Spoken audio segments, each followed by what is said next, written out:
الحمد لله الرحيم الرحمن الذي خلقنا للعبادة والجان وخصنا بالتكريم بين الحيوان ونشهد أن لا إله إلا الله وحده لا شريك له شهادة موصلة إلى الجنان ونشهد أن محمدا عبده ورسوله المبعوث فينا بالهدى ودين الحق ليظهره على الأديان صلى الله عليه وعلى آله وصحابه الكرام ما دام الشمس والقمر بجريان والنجم والشجر يسجدان فقد قال الله تعالى في كلامه المجيد وبرهانه التوحيد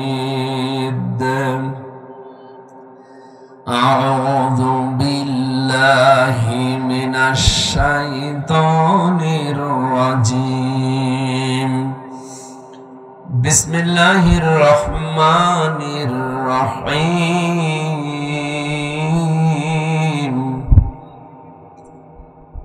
الذي خلق الموت والحياة ليبلوكم أيكم أحسن عملا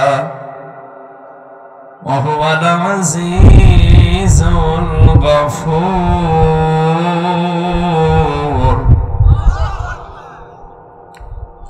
عن أبي ذر رضي الله تعالى عنه قال سمعت رسول الله صلى الله عليه وسلم من ادعى ما ليس له فليس منا وليتبوأ مقعده من النار رواه مسلم وما زادهم إلا إيمانا وتسليما اللهم صل على سيدنا مولانا محمد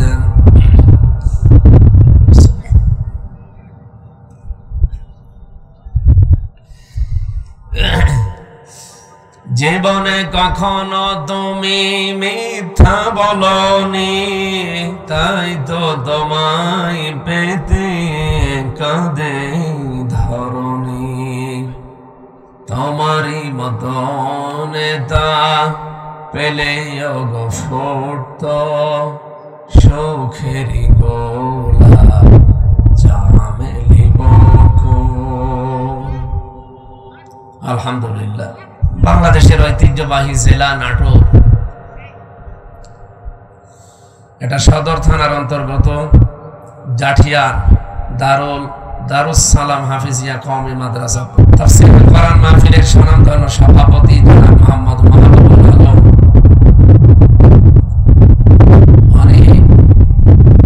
মাদ্রাসার দাতা সদস্য।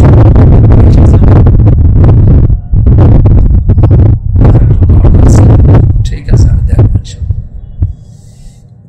মাহফিলের এতক্ষণ পর্যন্ত যিনি কোরআন কারীম থেকে বিশ্বনবীর হাদিস থেকে কথা বলছিলেন আপনাদের নাটোরের সন্তান, এই পাশেই তার নানা নানির এলাকা, মায়ের দেশ, ইসলামিক চিন্তাবিদ মুফাসসিরে কোরআন শ্রদ্ধাভাজন বড় ভাই জনাব মাওলানা রুহুল আমিন জিহাদি। জিহাদ চলছে তো ঠিক মতো ইনশাল্লাহ? হ্যাঁ, সব জায়গায় জিহাদ করবে। হায়াতে তাজ্জেবা সিহাতে কল্লিয়া কামনা করছি, আল্লাহ যেন তাকে দান করেন, বলেন আমিন। তার মায়ের দেশ তো, নানা নানি বেঁচে আছে ভাইয়ের? নাই, কবরে আল্লাহ জান্নাতুল ফেরদাউস তৈরি করে দেন। এখানে প্রধান অতিথি সাবেক এমপি, সাবেক মন্ত্রী জনাব অ্যাডভোকেট রুহুল কুদ্দুস তালুকদার দুলু দামাত বারকাতুহুমুল আলিয়া। বিশেষ অতিথি অনেক মানুষের নাম দিয়েছেন আপনারা, বিশেষ করে জনাব মোহাম্মদ রহিম নেওয়াজ, জনাব আসাদুজ্জামান আসাদ, জনাব জিলুর রহমান খান, মোস্তাফিজুর রহমান, সাইফুল ইসলাম, মাহতাব আলী সহ মঞ্চে বসা মোজাম্মেল হক, অন্যান্য ওলামা একরাম, সামনে বসা মুসলমান ভাইরা, পর্দার আড়ালের সম্মানিতা মা এবং বোনেরা, প্রশাসনের ভাইরা, প্রাণ প্রিয় নাটোরবাসী, আল্লাহর দরবারে শুকরিয়া জানাচ্ছি যিনি আমাদেরকে এখনো শান্ত রেখেছেন। বাংলাদেশ সহ বিশ্বে এখন বিভিন্ন জায়গায় মুসলমানকে অশান্ত করার জন্য বিভিন্ন জাতি গোষ্ঠী চেষ্টায় আছে। তার ভেতরে অন্যতম এই ভারতের উগ্রপন্থী কিছু হিন্দুরা। এরা যা আরম্ভ করছে আপনারা দেখতে পাচ্ছেন। 1157 সাল থেকে শুরু করে এই আজকের দিন পর্যন্ত ভারতে প্রায় আমি যতগুলো তালিকা পেয়েছি যারা শাসন করেছে, 5 বছর 7 বছর 10 বছর এভাবে যারা শাসন করেছে, তার ভেতরে 710 বছর একাধারে মুসলমানেরা শাসন করেছিল। এতদিনের ভেতরে কোনো হিন্দু মুসলমানের টার্গেট ছিল না। কি এর আগেও যারা ছিল তাদের দ্বারাও মুসলমানেরা টার্গেট ছিল না। কিন্তু এখন যিনি আছে পৃথিবীর নিকৃষ্ট মানুষ 6 জন, তার ভেতরে এই নরেন্দ্র মোদী একজন। এই লোকটার নাম আমি মুখে নিলে আমার কেমন যেন মনে হয় আরেকবার ওযু করি। এটা টাটকা নির্ভেজাল শয়তান। আমি তার শয়তান দেখিনি কোনোদিন, যদি দেখতাম আমার মনে হয় এরকমই হতো। এই যে এত শয়তানি করতো, শয়তানকেও ছাড়িয়ে চলে গেছে। আর মানুষ এত নিকৃষ্ট হয় কি করে? আমার মনে হয় ওর সাথে যদি জানোয়ারের তুলনা দেয়, জানোয়ার বলবে হুজুর আপনি মাফ করেন আমাকে, ওর সাথে আমার তুলনা দেবেন না, কারণ ওর চাইতে আমি ভালো। যাদের শ্রবণ শক্তি আছে, শোনার পরেও তারা না শোনার ভান করে থাকে। যাদের দর্শন শক্তি আছে, এটা দেখার পরেও না দেখার ভান করে থাকে। যাদের হৃদয় আছে, কলব আছে, অন্তর আছে, ভাবার পরেও ভাবে না। আল্লাহ বলেন এগুলো মানুষ বলা ঠিক না। উলাইকা কাল আনআম বাল হুম আদল। এরা জানোয়ারের চাইতো খারাপ। উলাইকা হুমুল গাফিলুন, এরা গাফেল। এই জন্য এদের কানে এগুলো হয়তো পৌঁছাবে না। কিন্তু হালকা পাতলা যাদের বিবেকে কাজ করে, তারা এর পেছনে থাকে। কিভাবে থাকে? আমাদের বাপদাদা পূর্বপুরুষ যারা, তারা ভারতবর্ষে বহু জায়গা অক্ষ করেছিল। ওরা এখন এই অক্ষ আইন নতুন করে তৈরি করে পথগুলো মসজিদের জায়গা বলেন, খানকার জায়গা বলেন, ঈদগার জায়গা বলেন, মাদ্রাসার জায়গা বলেন, সবগুলো এখন তারা দখল করে নিজেদের দখলে নিয়ে নিচ্ছে। শুধু এদের ভেতরে না, তামাম পৃথিবীতে আরো একটা নিকৃষ্ট জাতি আছে, তারা ইহুদি। 1940 সালে তাদেরকে এই যে আমাদের রোহিঙ্গাদের মতো থাকতে দিয়েছিল এই ফিলিস্তিনের ভাই বোনরা, দয়া করেছিল তাদের প্রতি। অথচ দেখেন এখন তারাই দয়ার পাত্র হয়ে গেছে। তাদেরকে নিজেদের বাড়ি ঘরকে উৎখাত করে তাড়িয়ে সেই জায়গা তারা দখলবাজি করে সব নিজেদের আয়ত্তে নিয়ে নিচ্ছে। পৃথিবীর মুসলিম শাসক যারা আছেন, 57টা মুসলিম দেশ আছে পৃথিবীতে। এটা রেকর্ড হচ্ছে, এই জন্য জানাচ্ছি। প্রত্যেকটা মুসলিম দেশের এখন উচিত তাদের ইমানের দাবি অনুযায়ী পৃথিবীর 2টা নিকৃষ্ট জাতি ইহুদি এবং মুশরিক, তাদের বিরুদ্ধে অন্তত সোচ্চার হওয়া। যার যেখানে যা আছে যতটুকু ওইটা নিয়ে দাঁড়িয়ে যাওয়া, মোকাবেলা করা, প্রতিরোধ করা, প্রতিবাদ করা। যদি না করেন, যে বিশ্বের 210 কোটি মুসলমান যে রাষ্ট্রে আছে, এরা ইমানের দাবি অনুযায়ী হলেও যদি রাস্তায় নেমে আসে না, চেয়ারে থাকতে পারবেন না। এপ্রিলের 12 তারিখে হালকা আমরা বাংলাদেশে দেখিয়েছিলাম, এই কথা বুঝেন। 12 তারিখে দেখানোর পরেই 13 তারিখে অলরেডি একটা বৈঠক হয়েছে লন্ডনে, আপনারা হালকা পাতলা জানেন। এর পরের দিন ট্রাম্পের সহকারী উপমন্ত্রী বিশেষ করে এই সমস্ত এলাকাগুলো, এই সমস্ত দেশগুলো যার কন্ট্রোলে, সে বাংলাদেশে ইসলামপন্থী যারা আছে তাদের ভেতরে অন্যতম বাংলাদেশ জামাত ইসলামী তাদের কেন্দ্রীয় আমিরকে ডাক দিয়ে কিছু কথা গোপনে হয়েছে, ওগুলো এখনো ফাঁস করা ঠিক না। আপনি চিন্তা করতে পারেন, ট্রাম্পের উপমন্ত্রী একজন বাংলাদেশ জামাত ইসলামী এবং ইসলামপন্থী যারা আছে তাদেরকে ডাক দিয়ে বৈঠক করে, এটা কি ভেতরে কোনো কারণই নেই নাকি? আমাদের নাম শুনলে যারা 2-3 বার করে বমি করে, আর তারা এখন ডাকতেছে। বিশ্ব দেখিয়ে দিয়েছে, বিশেষ করে এপ্রিলের 12 তারিখ বাংলাদেশে একটা ইতিহাস বানিয়েছে। এতদিন পর্যন্ত যারা এই দেশে অন্তত একটু হালকা পাতলায় আশায় ছিল যে বাবু আবার আসবে, 12 তারিখের পর থেকে তাদের আশা গুড়ে বালি। এই জন্য 15 তারিখে যে মানুষগুলো ফ্যাসিস্ট ছিল, স্বৈরাচার ছিল, তাদের দোসর যারা, তারা এখন অনেকে জেলখানায় আছে, এখন অনেকে পালিয়ে আছে। জেলে 8 মাস পর্যন্ত আমরা দেখতাম তাদেরকে আদালতে তুলতে হলে জামায় আদরে নিয়ে যেত। কিন্তু গত পরশুদিন যা করেছে, পেছনে হাত বেঁধে হ্যান্ডকাপ লাগিয়ে কথা বললে চড় দেবে, এইরকম একটা দৃশ্য আমরা দেখতে পাই। তার মানে প্রশাসনে এখন বুঝতেছে যে না, ও বাবুর দ্বারা আর হবে না। বাবু যতই চাপাবাজি করুক না কেন, ও চাপা সব শেষ। এই জন্য এই সমস্ত মন্ত্রীদের, এমপিদের, এত বড় বড় নেতাদের সামনে প্রশাসন 2-3 হাত দূরে থাকতো, আর এখন পেছনে হাত বেঁধে চোরের মতো, ডাকাতের মতো নিয়ে যাচ্ছে। এতটুকুতে হবে না, আমার মনে হয় এদেরকে মাথায় দড়ি দিয়ে,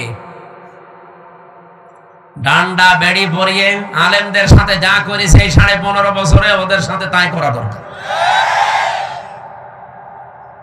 কামরুল টাক কালকে দেখেছেন না কি করে হাত বেঁধে পেছনে নিয়ে যাচ্ছিল, মনে হচ্ছে যে গরু চুরি করেছে।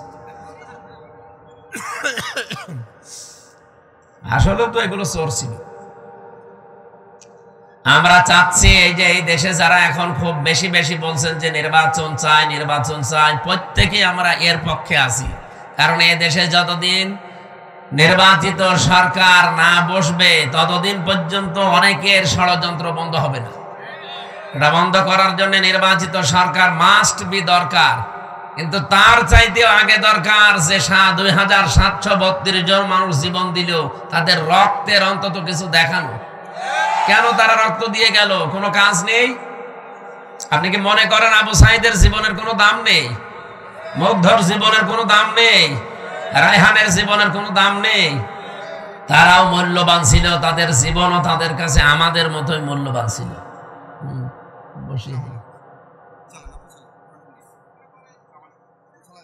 সম্মানিত ভাইরা, আমরা চাচ্ছি সবচাইতে বেশি যে মানুষগুলো এই 15.5 বছরে পৃথিবীর নিকৃষ্ট মানুষ যে 6 জনের নাম বললাম, তার ভেতরে আর একজন যিনি পালিয়েছেন। আপনি এখন ইন্টারনেটে সার্চ দেন, 6 জনের নাম আসবে পৃথিবীতে নিকৃষ্ট মানুষ তারা। তার ভেতরে নরেন্দ্র মোদী একজন। আমি নাম নিলাম না, আমাদের দেশের টান বদনাম হয়ে যাবে, এখন রেকর্ড হচ্ছে তো, ওইটাও একজন। মানুষ এত খারাপ হতে পারে, এত নিচে নামতে পারে। কয়েকদিন আগে একটা ভিডিও ছেড়েছিল যে হ্যাঁ দেশের মানুষ শুধু আমারই গালি দেয়, আমারই দোষ, আমি সব একা খেয়েছি, আর কেউ খায়নি, আমার ছোট বোন যে এত খাইলো তারে কিছু বলে না। এরপরে শব্দ আর বলা যাচ্ছে, সবগুলো খালি খায় খায় পাঠিয়েছিল। মানে কি করেছে দেশে। আমি কয়েকদিন আগে মালয়েশিয়া, সিঙ্গাপুর, থাইল্যান্ড এই দেশগুলোতে ছিলাম। এই শয়তানরা অধিকাংশ গুলো ওই দেশগুলোতে পালিয়েছে, কিন্তু ওই সাহেব পাড়া বানিয়েছে, থাকে না। সেকেন্ড হোম যেখানে, সেখানে তালা লাগানো, থাকে হচ্ছে হোটেলে। যে হোটেলে উঠে দেখি নিচে 2 জন বসে চা খাচ্ছে। কি গো হুজুর, আমরা আগেই পালিয়েছি।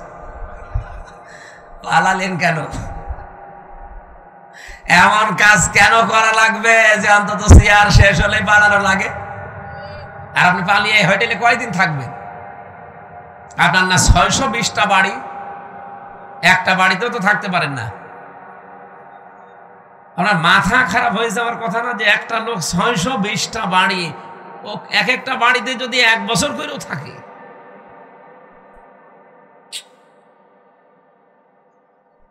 এই টাকাগুলো বাইরের দেশে পাচার না করে এগুলো যদি বাংলাদেশে কর্মসংস্থান তৈরি করতেন।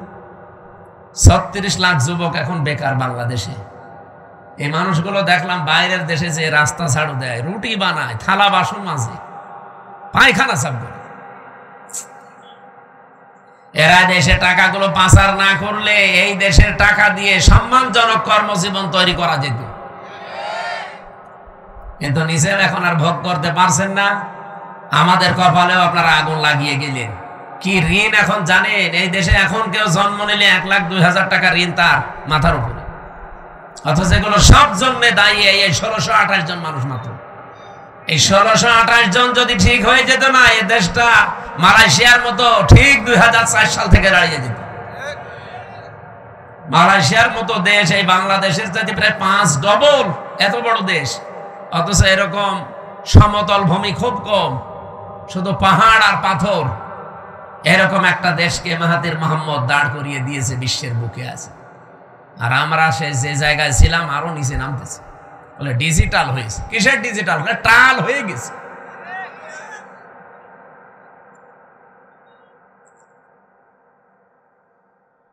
যারা আমরা চাই নির্বাচন কালকেই দিয়ে দেন, কিন্তু 1628 জনের একজনও চেয়ারে থাকা যাবে না। যারা জালেম ছিল, জালেমের দোসর ছিল, সবগুলো তাড়াতাড়ি নামিয়ে দেন, নতুন মানুষ ওখানে বসান। এই 15.5 বছরে যারা বৈষম্যের শিকার ছিল, এই মানুষগুলোকে নিয়ে সেখানে বসান। কালকে নির্বাচন দিয়ে দিন, কালকে সুষ্ঠু হবে। 1628 জন কারা? যারা এই 15.5 বছরে এই কাজ কারবার করেছিল। এই শুধু নাটোরের জেলার ডিসি গেছে কুষ্টিয়ায়, কুষ্টিয়ারটা এসেছে কুড়িগ্রাম, কুড়িগ্রামেরটা চট্টগ্রাম, এই পাল্টিয়েছে। এখনো পর্যন্ত জালেমদের যতগুলো বিচারপতি, জজ, সব তারাই আছে প্রায়। এগুলোকে আপনি মনে করেন যেগুলো মানুষ ছিল?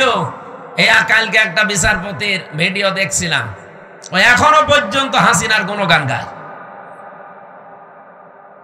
ওর নাম হচ্ছে শেখ আহমেদ জমাদার। আমার মনে হয় ওরা যদি কুকুরও দেখে, কুকুরও ঘৃণা করবে। পৃথিবীতে স্বৈরাচার যারা হয়ে যায় তাদের কয়েকটা ক্ষতি সামনের সম্ভাবনা দেখা দেয়। তার 1 নম্বরে পৃথিবীর প্রত্যেকটা সৃষ্টির ভেতরে আল্লাহ একটা ঘৃণা তৈরি করে দেয় তার প্রতি। আপনি তামাম দুনিয়া এখন খোঁজ নিয়ে দেখেন, দুনিয়াতে যারা এখনো স্বৈরাচার আছে তাদের প্রতি শুধু আমরা না, পৃথিবীর যত সৃষ্টি আছে সবার ভেতরে ঘৃণা তৈরি করে দিয়েছে কে? বলেন। 2 নম্বরে ওরা যখন মারা যাবে দুনিয়া থেকে, ওদের জীবনের কোনো ভালো কাজ আল্লাহ কবুল করেনি, আর সর্বশেষ সে যদি ভালো হতেও চায় আল্লাহ সেই লাইন বন্ধ করে দেয়। আপনি ফেরাউনের দিকে তাকানো, কিন্তু শেষ কথা এটা বলেছিল, আন্নাহু লা ইলাহা ইল্লাল্লাযী আমানাত বিহি বানু ইসরাঈল ওয়া আনা মিনাল মুসলিমিন। আমি ঈমান আনলাম ওই আল্লাহর উপরে যার উপরে বনি ইসরাঈলরা ঈমান এনেছে, আমি তো মুসলমান। এরপরও ফেরেশতারা আমারে পানির ভেতরে চুবাই কেন?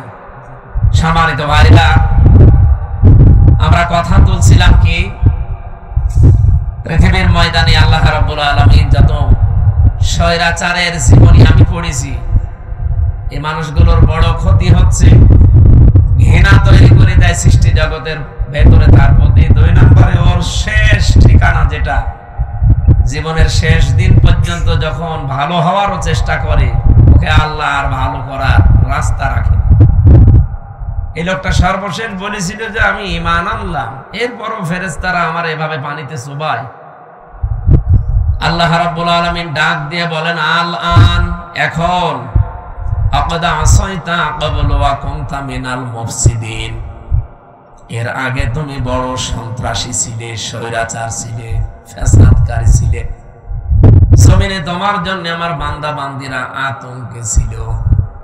এখান থেকে আমি তাফসীরে ফি জিলালিল কোরআনে পড়েছি, পৃথিবীতে কোনো মানুষের কারণে যদি আল্লাহর সৃষ্টি জগৎ আতঙ্কিত হয়ে যায়, ওই লোকটাকে আল্লাহ সবচেয়ে বেশি ঘৃণা করে। 15.5 বছর এটা বেশি ছিল। এমন এমন মানুষ আমরা দেখেছি যাদের জন্য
কেরাম বোঝাতে চায় আল্লাহর বক্তব্য, দুনিয়াতে যদি কেউ একটা কষ্ট সহ্য করে কমপক্ষে তার ওই কষ্টের সাথে 70টা সুখ আল্লাহ জড়িয়ে রাখে।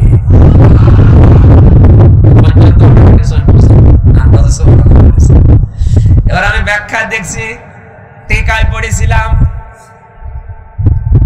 একটা কষ্ট যদি কেউ সহ্য করতে পারে দুনিয়ার এই ময়দানে, কারণ কয়টা বললাম? বলেন বলেন।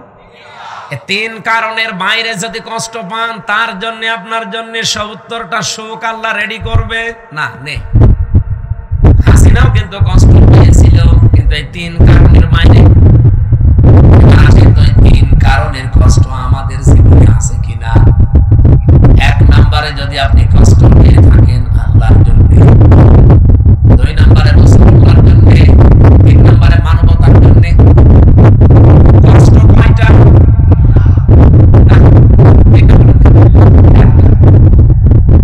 কারণ কয়টা? এই 3 কারণের ভেতরে যে কোনো এক কারণে যদি দুনিয়ায় কেউ একটা কষ্ট পেয়ে থাকে, আল্লাহ যেহেতু মার পরে আলিফ লাম দিয়ে নির্দিষ্ট করে দিয়েছেন কষ্ট একটা, এতো ইসরাটা নির্দিষ্ট নেই। কমপক্ষে 10 থেকে 70টা পর্যন্ত সুখ, শান্তি, কল্যাণ দুনিয়া আখিরাত মিলিয়ে আল্লাহ তার সাথে জড়িয়ে রাখবে। 15.5 বছরে আমরা যারা সত্যি কষ্ট পেয়েছি, কেউ আল্লাহর জন্য, কেউ রাসূলুল্লাহর জন্য, কেউ মানবতার জন্য। অবশ্যই এই 3 কারণের বাইরে অনেকে কষ্ট পেয়েছে, তাদেরটা আমি তাফসীরে পড়ি নাই, এজন্য বাদ। এই 3 কারণের যে কোনো একটা কারণে যদি আপনি কষ্ট পেয়ে থাকেন, আল্লাহর কসম করার আয়াত, আল্লাহ গ্যারান্টি দিয়েছেন মাআল উসরি ইসরা।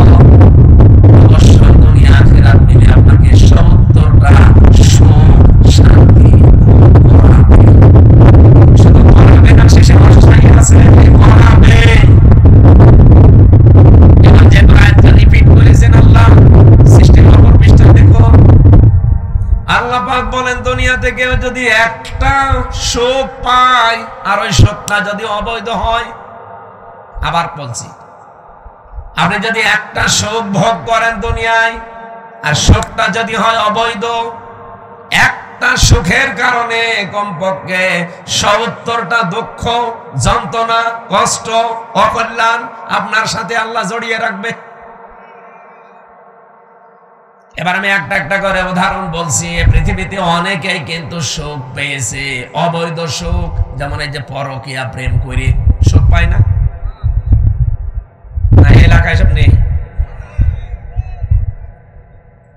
যারা পরকীয়া প্রেমে লিপ্ত আছেন, আপনিও সুখ পেয়েছেন, শান্তি পেয়েছেন, কিন্তু এটা কি বৈধ না অবৈধ? বলেন বলেন। এরকম অবৈধ সুখ একটা যদি ভোগ করে থাকেন, আপনাকে আল্লাহ কষ্ট দেবে, দুঃখ দেবে কয়টা? 70টা। আর এবারে মিলান, এই 15.5 বছরে যারা ক্ষমতায় ছিল, বৈধ ভাবে না অবৈধ? তাহলে সুখ তারা পায়নি। বলেন বলেন। যত সুখ পেয়েছে সব বৈধ সুখ না অবৈধ? আপনি এবার হাসিনা থেকে শুরু করে যারা ছিল বলেন, এই 15.5 বছরে যদি অন্তত 50টা সুখ পেয়ে থাকে, আমি কি সুখের নামগুলো বলবো? আরে সুখের নাম বলার দরকার কি? আপনি তো সুখ পেয়েছেন। বাবা শাহজালাল সব হালাল করে নিয়েছিলেন। যেটা আপনার না, জোর করে সেটা আপনি দখল করে নিয়েছিলেন। নবীজির হাদিস আমি পড়েছিলাম প্রথমে, এটা হযরতে আবু যর থেকে বর্ণিত। বিশ্ব নবী বলেন, মানিদ্দাআ মা লাইসা লাহু ফালাইসা মিন্না ওয়ালিয়াতাবাওয়া মাকআদাহু মিনান নার। মুসলিম শরীফের হাদিস। এদিকে তাকান। 1 নম্বরে নবীজি বলেন, দুনিয়ার এই ময়দানে যেটা তোমার না, জোর করে যদি ওটা কেউ জোর জবরদস্তি করে দখল করে নেয়, 2টা শাস্তি তার জীবনে মাস্ট বি হবে। 1 নম্বরে ওই দিন থেকে ফালাইসা মিন্না, ও আমার উম্মত থেকে বের হয়ে গেছে। 2 নম্বরে ওয়ালিয়াতাবাওয়া মাকআদাহু মিনান নার। আল্লাহ পাক বলেন, নবীজি বলেন, এটা মুসলিম শরীফ যে নবীজির কথা, ও নিজের জায়গা যেন জাহান্নামে একটা লিখে বরাদ্দ করে রেখে দিয়েছে। হ্যাঁ, এখানে হাদিসের ব্যাখ্যায় মুহাদ্দিস যারা তারা ব্যাখ্যা করতে গিয়ে দিয়েছেন যে জিনিস আপনার না, ওইটা যদি আপনি আবার নিয়ে নেন আপনার জন্য এই দুইটা শাস্তি। কিন্তু আপনার জিনিস যদি কেউ দখলে রাখে, ওইটা যদি আপনি ফেরত নেন, এটার জন্য আপনার ওই দুইটা শাস্তি নেই। বোঝেননি? আমি জানি না। আপনার যে জিনিস দখল করে নিয়েছে একজন, আপনি যদি এখন কিছু পেয়ে ওইটা আবার নিজের আয়ত্তে নিয়ে নেন, আপনার জন্য হাদিসে বর্ণিত ওই দুইটা শাস্তির একটাও হবে না। কিন্তু যে জিনিস আপনার না, জোর করে যদি আপনি নিজের দখলে দুনিয়ায় নিয়ে নেন, আপনি ওই দিন থেকে নবীর উম্মতের বাইরে চলে গেছেন। আপনি নামাজ পড়তে পারেন, রোজা রাখতে পারেন, হজ করতে পারেন, কিন্তু নবীর উম্মত আপনি আর নেই। হ্যাঁ, কিন্তু ওটা যদি আপনারই ছিল, দখল করেছিল একজন, সেটা আপনি আবার ফেরত পেয়েছেন, আপনার জন্য শাস্তি না? এই বাংলাদেশে অনেকের নামে আমরা দেখি খালি সাদাবাজির কথা শুনলে, একজনের জিনিস নিয়ে নিয়ে এটা শুনলে খালি এক দলের প্রতি আর এক দলের প্রতি এই যে কাদা ছোড়াছড়ি চলছে। আরে ভাই, আপনাকে আগে বাস্তবতা বোঝা লাগবে। যে লোকটার কাছ থেকে 15.5 বছরে আপনি কত কিছু নিয়েছেন, নিজের বিবেককে জিজ্ঞাসা করেন।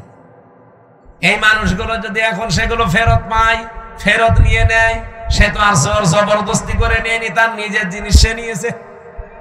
এরকম কিছু যদি হয়ে থাকে, তাহলে হাদিসের এই দুইটা শাস্তি তার জন্য না। আমি আবার বলছি, আমি নিজে একজন ভিকটিম। এই 15.5 বছরের ভেতরে, বিশেষ করে 3 বছর জেলে থাকাকালীন, আমার বাবার বৈধ সম্পদ, এবং আমি চাকরি করতাম আকিস গ্রুপে, খতিব ছিলাম, সেখান থেকে তারা অবৈধভাবে বহু টাকা এমনিতেই নিয়েছিল। যাকে আমার কাছে টাকা পাইতো, আমার ধরার পরে বলেছিল 50টা মামলা দেব, এক্ষুনি 10 লাখ টাকা দেওয়া লাগবে। বাবা তো গ্রাম্য মানুষ, জমি জায়গা বিক্রি করে যা তা করে ওরে 8 লাখ সঙ্গে সঙ্গে দিয়েছিল। ও শয়তান, তারপরও আরেকটা মামলা দিয়েছিল। এভাবে খ্যাপে খ্যাপে বাবার কাছ থেকে প্রায় 32 লাখ টাকা নিয়েছে। আকিস গ্রুপের কাছেও নিয়েছে প্রায় 30-32 লাখ। 3 বছরে বলেন তো, এত টাকা যারা নিল, ওই টাকার মালিক তো তারাই, আর ওগুলো বৈধ মালিক। এখন যদি ওই টাকাগুলো আমি ফেরত চাই, আমার অন্যায় হবে, কারণ জিনিস তো আমারই। আপনি তো জোর করে জবরদস্তি করে উল্টাপাল্টা মামলা দিয়ে টাকাগুলো নিলেন। এখন আপনার বিরুদ্ধে মামলা দিলে ওই টাকা যদি সরকার আমারে ফেরত দেয়, আমার দোষ কিসের? আমার জিনিস আমি ফেরত পেয়েছি। কয়েকদিন আগে যে সিরাজগঞ্জ গোল চত্বরে বসেছিলাম, তারেক জিয়া সাহেবের গ্রামে গিয়েছিলাম এক মাহফিলে, গাবতলী থানা না, ওই গ্রামে গিয়েছিলাম আগস্টের 5 তারিখের আগে। স্টেজ থেকে তাড়তে তাড়তে মাঠের ভেতরে ওসি সহ আমার প্রায় 1-1.5 কিলোমিটার তাড়িয়েছে, পা মা কেটে। ওই দিন আমার গাড়িটা ড্রাইভারটা ধরে আটকে রেখে দিয়েছিল। পরবর্তীতে যাদের পাঠালাম তাদের বলেছে টাকা দিতে বলেন, দেওয়া লাগবে। 1,13,000 টাকা গুছিয়ে দিয়েছিল বিভিন্ন জায়গা থেকে। ওই দিন তো আমি নিজেই পালিয়ে বেড়াচ্ছি। মে মাসের মনে হয় শেষের দিকে হবে। আগস্টের 5 তারিখের পরে যেই দেশ পরিবর্তন হয়ে গেছে, ওর নামে বিভাগীয় মামলা হয়েছে। ওর এখান থেকে পাঠিয়ে দিয়েছে কক্সবাজারের টেকনাফে। ওর বন্ধু এখানে চাকরি করে, আর একজন খোঁজ পেয়েছে যে আমার মাহফিল সিরাজগঞ্জে, ওই জায়গা থেকে চলে এসেছে। এসে আমি চা খাচ্ছিলাম, হঠাৎ করে এসে বলছো, হুজুর আসসালামু আলাইকুম, আমারে মাফ করে দেন। কে আপনি? বলছে আমি সেই ওসি আজাদ। আরে ভাই, আপনারাই খুঁজছি, এদিকে আসেন।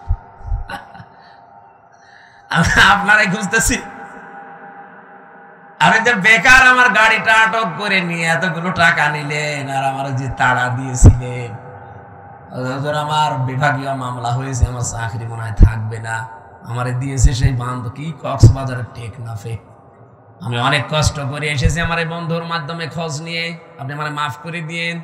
কোনো অনুষ্ঠানে যেন অন্তত আমার নামে কিছু বলেন না। আমি কিছু বলবো না, আগে টাকা ফেরত দেন। আচ্ছা টাকা নেই, টাকা নেই তো কিসের মাফ? 7 দিন সময় দিলাম, টাকা ফেরত দেওয়া লাগবে। আপনাদের নাটোরের সন্তান একজন ছিল আব্দুল বারী রশিদি, এই যে সিংড়ায় বাড়ি, ওই ভাইয়ের গাড়ি আটকিয়েছিল। ওনারা যেই বলেছে ভাই 7 দিন সময় দিলাম, টাকা ফেরত দেওয়া লাগবে, নয়তো কিন্তু আমি এখন যে ডিএমপি কমিশনার আছে সাজ্জাদ হোসেন, আমি কিন্তু জায়গা মতো বলবো, আত্মীয় আমার, হুজুর টাকা দিয়ে দেব। 7 দিন পরে 1 লাখ টাকা ফেরত দিয়েছে। বাংলাদেশের মনে হয় এটাই প্রথম ইতিহাস যে পুলিশ টাকা ফেরত দেয়। আমি তো এর আগে পুলিশ টাকা ফেরত দেয় শুনিও নি, দেখিও নি, তা আমি অলরেডি পেয়েছি। আর 13,000 হুজুর এটা মাফ করাই লাগবে, যা তোর মিষ্টি খেতে দিলাম। ওই যে পুলিশ দাঁড়িয়ে আছে। পুলিশ কারো কাছ থেকে টাকা নিলে ফেরত দেয়, এটা প্রথম ইতিহাস। এখন ওই টাকা যে ফেরত দিল, আমি কি জোর করে নিয়েছি নাকি আমার টাকা আমি নিয়েছি বলেন? এইরকম করে যারা এই 15.5 বছরে বহু টাকা বিভিন্ন জায়গায় দখল করে নিয়েছিলেন, ওই টাকা এখন আমাদের ফেরত দেন। আমি আশা করছি কি বোঝাতে চাই আপনি বুঝেছেন। সুতরাং যারা এতদিন মাল কামিয়েছেন, বাংলায় বললাম, এই টাকাগুলো যার কাছ থেকে নিয়েছেন তার ফেরত দিয়ে দিন, নাই তো সে আপনার কাছে যে নেবে তখন তার নামে আপনি বদনাম বের করবেন। উনি জোর জবরদস্তি করে, সাদাবাজি করেছে, তার জিনিস ফেরত দিয়েছে। এরকম যত জায়গায় যার জিনিস ছিল সবগুলো ফেরত দেন। ইসলামী ব্যাংক যাদের, তারা ফেরত পেয়েছে।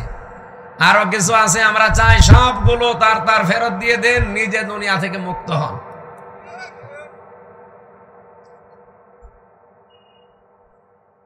একজন ওসিকে পেয়েছিলাম জেলখানায়, আমি তো ফাঁসির কন্ডেম সেলে থাকতাম সব সময়। উনি আমার এসে একদিন বলছো, হুজুর আপনি তো তওবার কথা বলেন।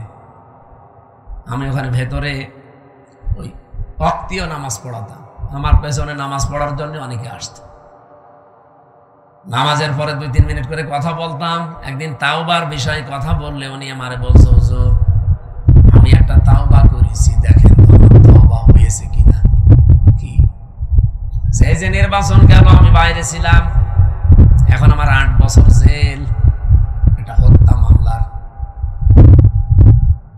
আমি ওই সময় রাত 12টার পর থেকে আমার লোকজন নিয়ে ভোট কাটা আরম্ভ করেছিলাম। ফজরের আজান পর্যন্ত কাজ কাম করিয়ে সব জায়গা মতো পাঠিয়ে দিয়েছি। এরপরে গোসল করার পরে ওযু করে 2 রাকাত তাওবার নামাজ পড়ে বললাম, আস্তাগফিরুল্লাহ। আমার এই তাওবা কি হয়েছে? আপনার ইয়ার কি হয়েছে? এটা কি তাওবা বলে? আপনি কি আল্লাহর কাছে দোষ করেছেন যে আস্তাগফিরুল্লাহ পড়ছেন? আপনি তো দোষ করেছেন হামজার কাছে। একটা এমপি বানাতে 3.5 লাখ 4 লাখ হামজা লাগে, হামজার বউ লাগে। এই কথা বলছেন না কেন? আপনি তাদেরটা নিজে সব একা দিয়ে দিলেন, আর এখন বলছেন আস্তাগফিরুল্লাহ। আপনার মাফ হতে পারে, তাওবা কবুল হতে পারে যদি বের হওয়ার পর ওই 3.5 লাখ 4 লাখ হামজার বর কাছে যে বলবেন যে এই ভুল করে ফেলেছিলাম, আমারে মাফ করে দিন। তারা মন থেকে যদি বলে ঠিক আছে মাফ করে দিলাম, আপনি মাফ পাবেন। আর তারা যদি বলে না কিসের মাপ, আপনাকে আমরা থাপড়াবো, প্রত্যেকে একটা করে থাপ্পড় দেবো, তাই খাবেন। কি কথা বলছেন? কারণ দুনিয়ায় বিচার যদি না হয়, কিয়ামতের দিন আল্লাহ নিজে বিচার করবে। কারণ আপনি যারা আল্লাহর হক নষ্ট করেননি, হক নষ্ট করেছেন, হক বলে বান্দার হক। কিন্তু আপনার জন্য আমার আফসোস, আপনি হয়তো 8 বছর জেল খাটার পরে বের হয়ে যাবেন, বের হয়ে দেখবেন অনেক হামজা দুনিয়া থেকে মারা গেছে। অনেক হামজার বউ দুনিয়ায় নেই, তারাও মারা গেছে। আপনি তাদের কাছে মাফ চাবেন কি করে? এটা আপনার জন্য সবচাইতে বড় ভয়ঙ্কর বিষয়। 15.5 বছরে যারা অবৈধ সুখ পেয়েছেন, একটা আপনার জন্য 70টা অপমান অপেক্ষা করছে। এই কথা বলে থাকেন, আমি এটা বানিয়ে বলছি। সূরা আলাম নাসরা 5 এবং 6 নম্বর আয়াত বাড়িতে মিলিয়ে দেখবেন এই কথাগুলো আছে। দুনিয়াতে যদি কেউ অবৈধ একটা সুখ ভোগ করে থাকেন, মাস্ট বি তার জীবনে কমপক্ষে 70টা অকল্যাণ, দুঃখ, কষ্ট আমার আল্লাহ এর সাথে সাথে রেডি করে রেখেছেন। এই জন্য আল্লাহ মার পরেই দিয়েছেন ওযু। আল্লাহ মাটা না দিলে অর্থ হয়ে যেত ইন্নাল উসরি ইসরা, অর্থ হয়ে যেত। কেন আল্লাহ ইন্নার পরে মা দিলেন? আমি চিন্তা ভাবনা করে কোরআন পড়ি, আন্দাজে কোনো বিষয় আমার ভেতরে যায় না, আমি পড়িও না ওইভাবে যে আমি পড়িয়েই যাব, আন্দাজে না, যে কোনো শব্দ নিয়ে আমি চেষ্টা করি এর একেবারে নিচে যাওয়ার।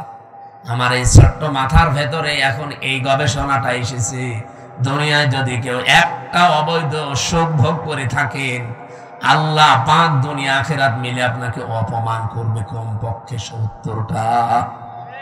এতদিন যারা এগুলো ভোগ করেছেন, বলেন তো এই 15.5 বছরে যদি 50টা সুখ ভোগ করে থাকেন, তাহলে এক একটা 70টা হলে 50টা সুখ ভোগ করলে কতগুলো অপমান? হ্যাঁ, 350, 3,500, 3,500 দুঃখ কষ্ট অপমান ও কল্যাণ আপনার দুনিয়াতে আখেরাতে মিলে আল্লাহ দান করবে। তারপরে চট করে ঢুকে পড়বেন, অবশ্যই এখনই চট করে চলে আসবে। আরে ভাই, এতগুলো দুঃখ আপনি কে নেবে? আপনার কি, আপনার তো বাবা নেই, বাবা কি ভোগ করবে? আপনার জীবনে ভোগ করা লাগবে। এক একটা সুখ ভোগ করার কারণে কি সুখে ছিলেন এবার নিজে মিলান। 15.5 বছরে যারা সুখ পেয়েছেন, একটা অবৈধ সুখের কারণে 70টা করে কষ্ট আপনার পেছনে লেগে আছে। এই জন্য মা আছে, যারা আরবি গ্রামার বোঝাতে জিজ্ঞাসা করেন। আমি আবার বলছি, দুনিয়াতে সত্যি যদি আমরা কেউ আল্লাহর জন্য কষ্ট পেয়ে থাকি, মানবতার জন্য কষ্ট পেয়ে থাকি, রাসূলুল্লাহর জন্য কষ্ট পেয়ে থাকি, একটা কষ্টের জন্য কমপক্ষে দুনিয়া আখিরাতে 70টা সুখ আল্লাহ রেডি করে রেখেছে। এই জন্য আমরা আশায় বুক বাঁধি, যত কষ্ট এই দেশের মানুষেরা আল্লাহর জন্য, রাসূলুল্লাহর জন্য, ইসলামের জন্য, মানবতার জন্য সহ্য করেছি, আগামীর এই দেশ আমার আল্লাহ অবশ্যই অবশ্যই কোরআনের হাতে দেবেন। কোরআনে কারীম দিয়ে যদি এই দেশটা চলে, এর ভেতরে 500 আয়াত আছে শরীয়তের বিধান, 6,666টা আয়াতের মাত্র এই 500 বিধান যদি দেশে রাষ্ট্রীয়ভাবে কায়েম হয়ে যায়, আপনি দেখবেন এই দেশটা একটা মিনি জান্নাত হয়ে গেছে। মরণের পরে জান্নাত পাওয়া যাবে সেটা তো অনেক পরে। প্রতিদিন যে দোয়া করেন, রব্বানা আতিনা ফিদ দুনিয়া হাসানা ওয়া ফিল আখিরাতি হাসানা ওয়া কিনা আযাবান নার, আল্লাহ দুনিয়া দাও আগে, এরপরে আখিরাত দিও। কেউ কি আগে বলে আখিরাত দিও তারপরে দুনিয়া দিও? বলে কেউ? কেউ বলে না। আর আল্লাহ ওইভাবে শেখানো নি, উনি শিখিয়েছেন ধারাবাহিক। কাবা শরীফে গিয়ে দেখলাম রকনি ইয়ামিনী থেকে শুরু করে হজরে আসওয়াদ, এই জায়গাটা লক্ষ লক্ষ হাজিরা যাবার সময় এই আয়াতটা পড়ছে, রব্বানা আতিনা ফিদ দুনিয়া হাসানা ওয়া ফিল আখিরাতি হাসানা ওয়া কিনা আযাবান নার। বলেন আমিন। দুনিয়ায় আগে শান্তি দরকার। দুনিয়ায় শান্তি, স্বস্তি, নিরাপত্তা যদি সত্যি আমরা পেতে চাই, এটার বিকল্প দুনিয়ায় কিচ্ছু নেই। কারণ বহু মানুষ চেষ্টা করেছে এর আগে এটা বাদ দিয়ে, শান্তি দিতে পারে নাই।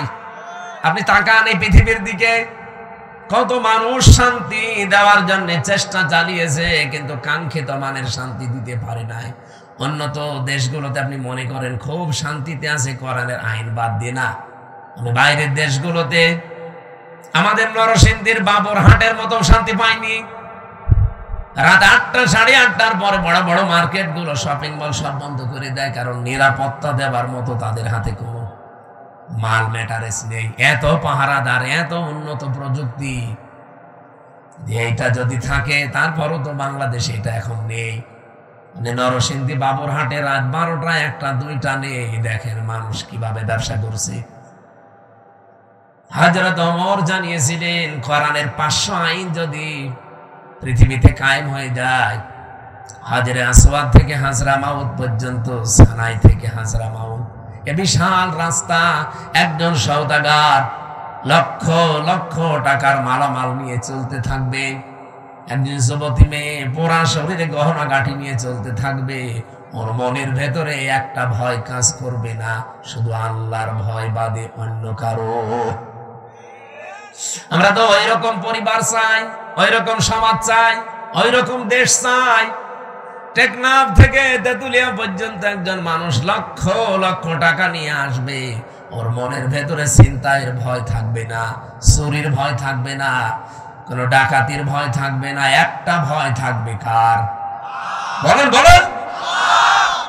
মিনি জান্নাত হয়ে যাবে দেশটা। ওই দৃশ্যটা আমরা চোখে দেখতে চাই।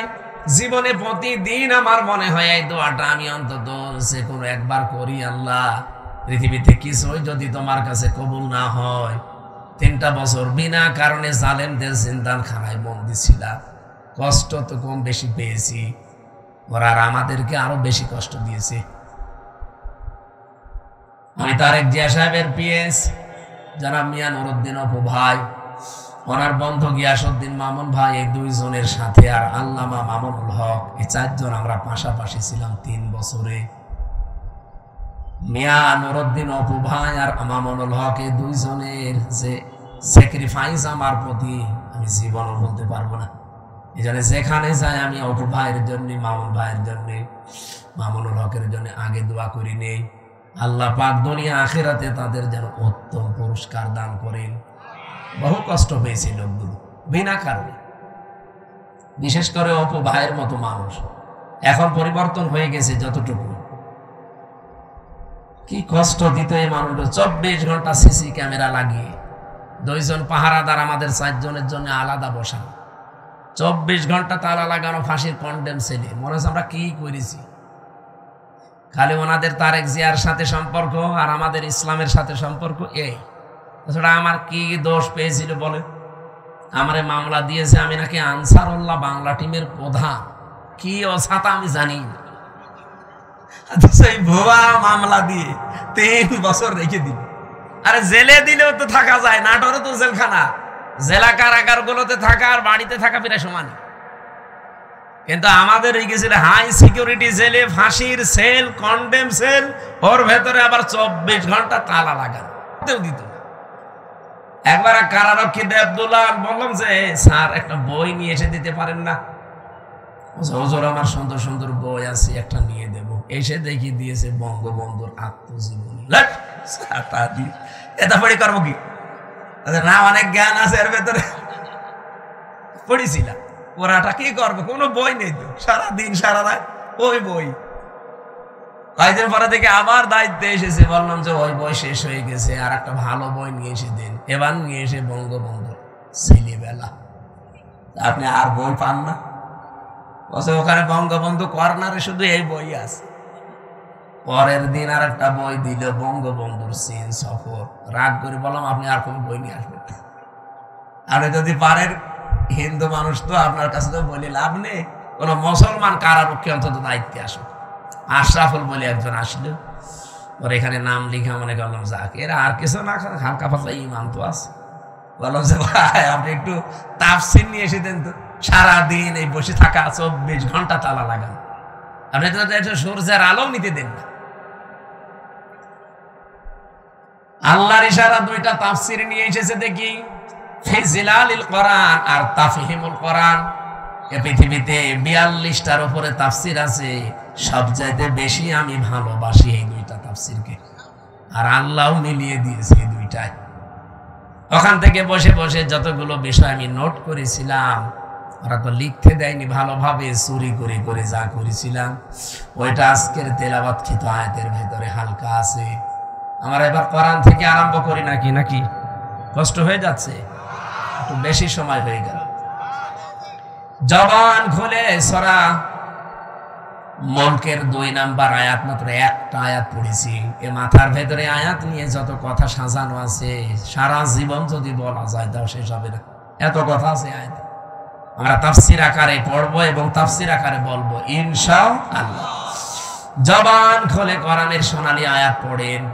আউযু বিল্লাহি মিনাশ শাইতানির রাজিম। বিসমিল্লাহির রহমানির রহিম।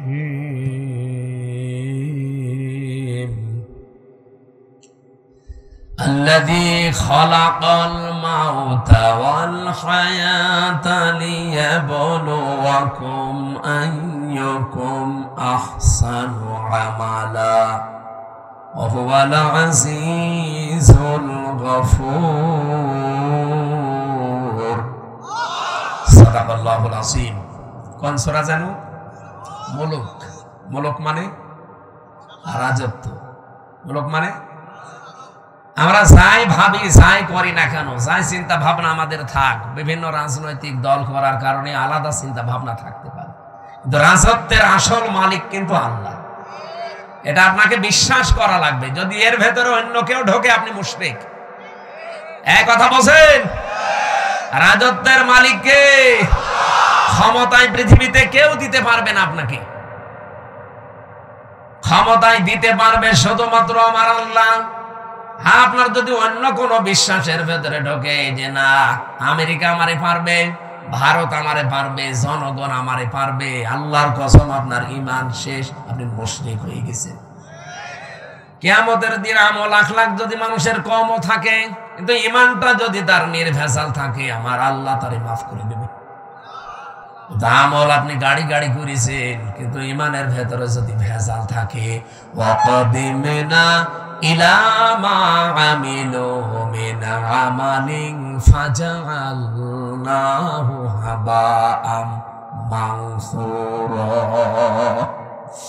এই পৃথিবীতে কোন মানুষ যদি শিরিক যুক্ত আমল নিয়ে আল্লাহর কাছে হাজির হয়, যে এই দেখেন ওর আমলটা দেখার পরে আল্লাহ ধুলি কণার মতো ওর মুখের উপরে নিক্ষেপ করবে।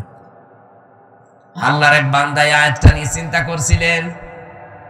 এক বাজারে গেছে বাজার করার জন্য, হঠাৎ বাজারওয়ালা দোকানদারকে 100 টাকার একটা নোট দিয়ে বাজারগুলো সদাইগুলো দিয়ে দেন। মানে টট এভাবে উলট পালট করে বলছে, হুজুরে টাকা চলে না, অচল টাকা। এর মাঝে যে একটা দাগ থাকার দরকার ওটা নেই, এটা জাল টাকা, ভেজাল, আপনি নিয়ে যান, অন্য সময় দিয়ে যাবেন। যেই বলেছে এটা জাল অচল, উনি সেন্সলেস হয়ে গেছে। লোকজন এসে বলেছে, দোকানদার এই লোকটাকে মেরেছেন। বলছে না, আগে ওর হুঁশ ফেরান। পানি দিয়ে বাতাস দিয়ে যখন হুঁশ ফিরিয়ে এসেছে, পরে জিজ্ঞাসা করছে, ভাই আপনি অজ্ঞান হয়ে গেলেন কেন? লোকটা বলছে, দেখেন ওকে আমাকে কিচ্ছু বলে নাই, মারিও নাই, বকাবকিও করে নাই, শুধু টাকা দিয়েছিলাম। টাকাটা উলট পালট করে বলছে এটা জাল টাকা, অচল, চলে না। আমার জীবনে একটা ধাক্কা লেগেছে যে আমারও তো একটা টাকার নোট আছে, তার নাম হায়াত। তার নাম কি বলেন বলেন? আমার তেলাওয়াত কিন্তু আয়াতের দ্বিতীয় শব্দ কিন্তু এটা, আল্লাযী খালাকাল মাউতা ওয়াল হায়াতা। আল্লাহ বলেন আমি তোমাদের মউত আর হায়াত বানিয়েছি। লোকটা ডাক দিয়ে বলছে, আমার একটা হায়াত আছে, একটা নোট আছে টাকার, তার নাম এই 50, 60, 70 বছরের হায়াতের জিন্দেগি। আমি যদি এখনই মারা যাই, রব্বুল আলামিন যদি আমার হায়াতটা হাতে করে বলে, বান্দা এটা অচল, চলে না। এর ভেতরে শিরিকের কিছু দেখতে পাচ্ছি, এর ভেতরে মানুষ ঠকানো আমল দেখতে পাচ্ছি। এইরকম ভেজাল আমল দিয়ে, এরকম ভেজাল জীবন দিয়ে আমার জান্নাতে যাওয়া যাবে না। এই চিন্তা করে আমি সেন্সলেস হয়ে গেছি। ও নাটোরবাসী, আমরা কোথায় আছি বলেন তো? তারাও তো মানুষ ছিল। কুল্লু নাফসিন যায়িকাতুল মাউত ওয়া ইন্নামা তুওয়াফাউনা উজুরাকুম ইয়াওমাল কিয়ামাহ। সূরা আলে ইমরান 4 নাম্বার পারা 13 নাম্বার পৃষ্ঠা 13 নাম্বার লাইনের 185 নাম্বার আয়াতের প্রথম অংশে আছে। এটা তাফসীর ইবনে কাসিরে পাবেন। রব্বুল আলামিন বলেন প্রত্যেকেই কিন্তু মারা যাবে। এদিকে তাকান, এখানে যারা আমরা আছি খুব বেশি হলো আর 60 বছর, 70 বছর, খুব বেশি হলো 100 বছর পরে একজনও থাকবেন না। নতুন মানুষ এই জায়গায় এসে জমি চাষ করবে, কথা বলেন না কেন? মানে 100 বছর পরে আমরা যারা এখানে আছি, নারী পুরুষ সবাই কবরের বাসিন্দা। মাত্র 100 বছর।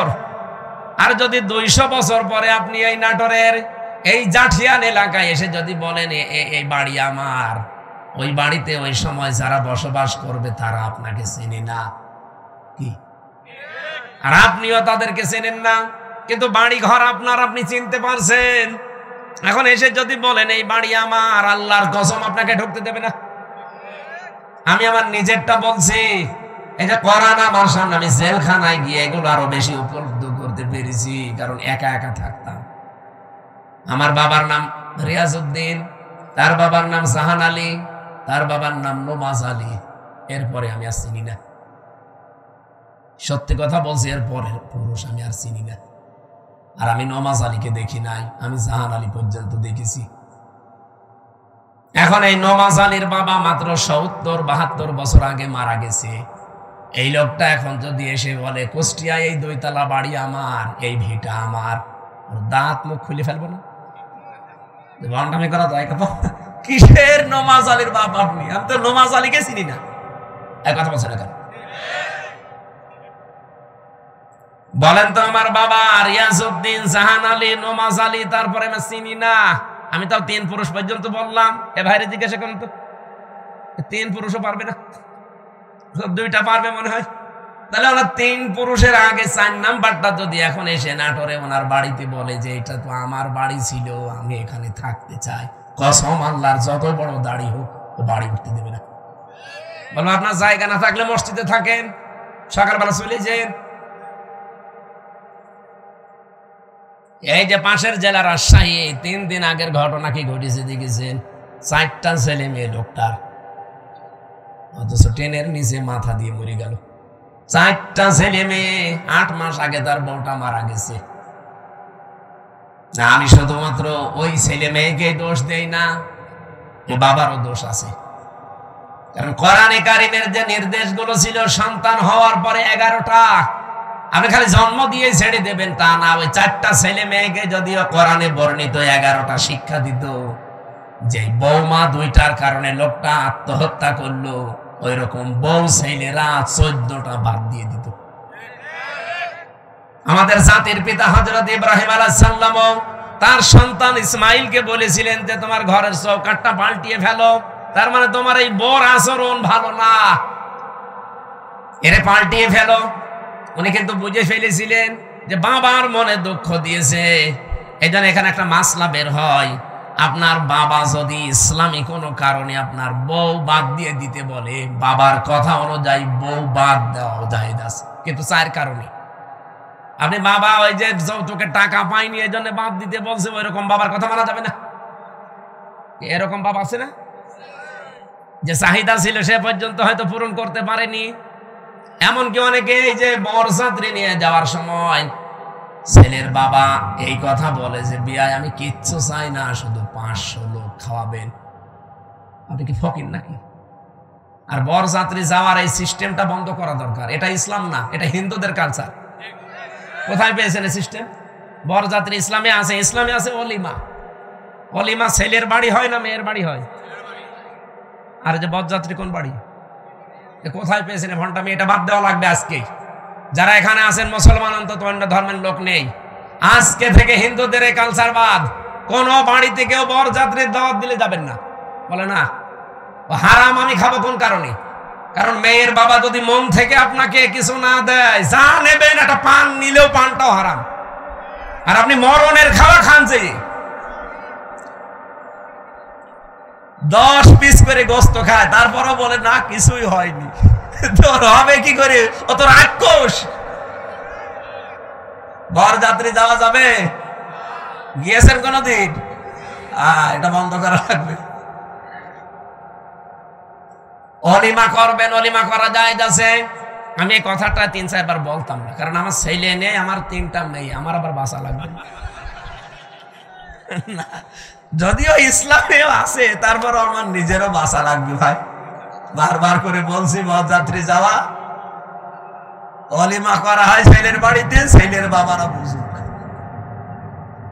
না। এই যে এই লোকটা ট্রেনের নিচে মাথা দিয়ে মরে গেল, এই যদি ছেলে মেয়েকে আল্লাহর পরে মা বাবার স্থান, এটা যদি কোরআন থেকে হাদিস থেকে ছোটবেলা থেকে শেখাতো এই দিনটা, তাহলে এই 2টা ছেলে ওর বউ দরকার হয় বাদ দিয়ে দিত, তারপরও বাবাকে ভাবে বাড়ি থেকে বের করে দিত না। লোকটা সারাদিন বাড়িতে জায়গা পায়নি, শেষ পর্যন্ত স্টেশনে না খেয়ে সারাদিন ছিল, সকালবেলা যে মরে গেছে।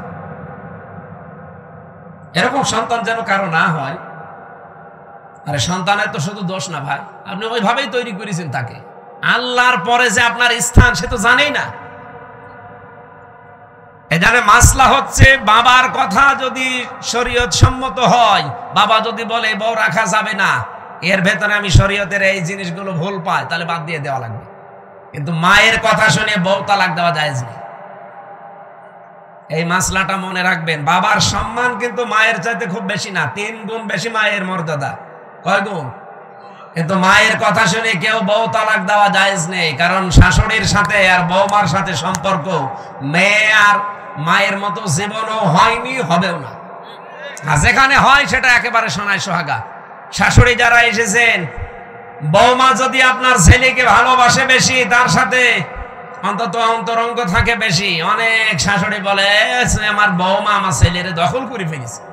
আরে আপনার তো নামাজের সেজদায় পড়ে শুকরিয়া আদায় করা দরকার যে আপনার ছেলে অন্তত শুধু বউ নিয়ে ব্যস্ত থাকে, অন্য জায়গায় লাইন করে না। ছেলের সুখের জন্য একটু ছাড় দেওয়া যায় না?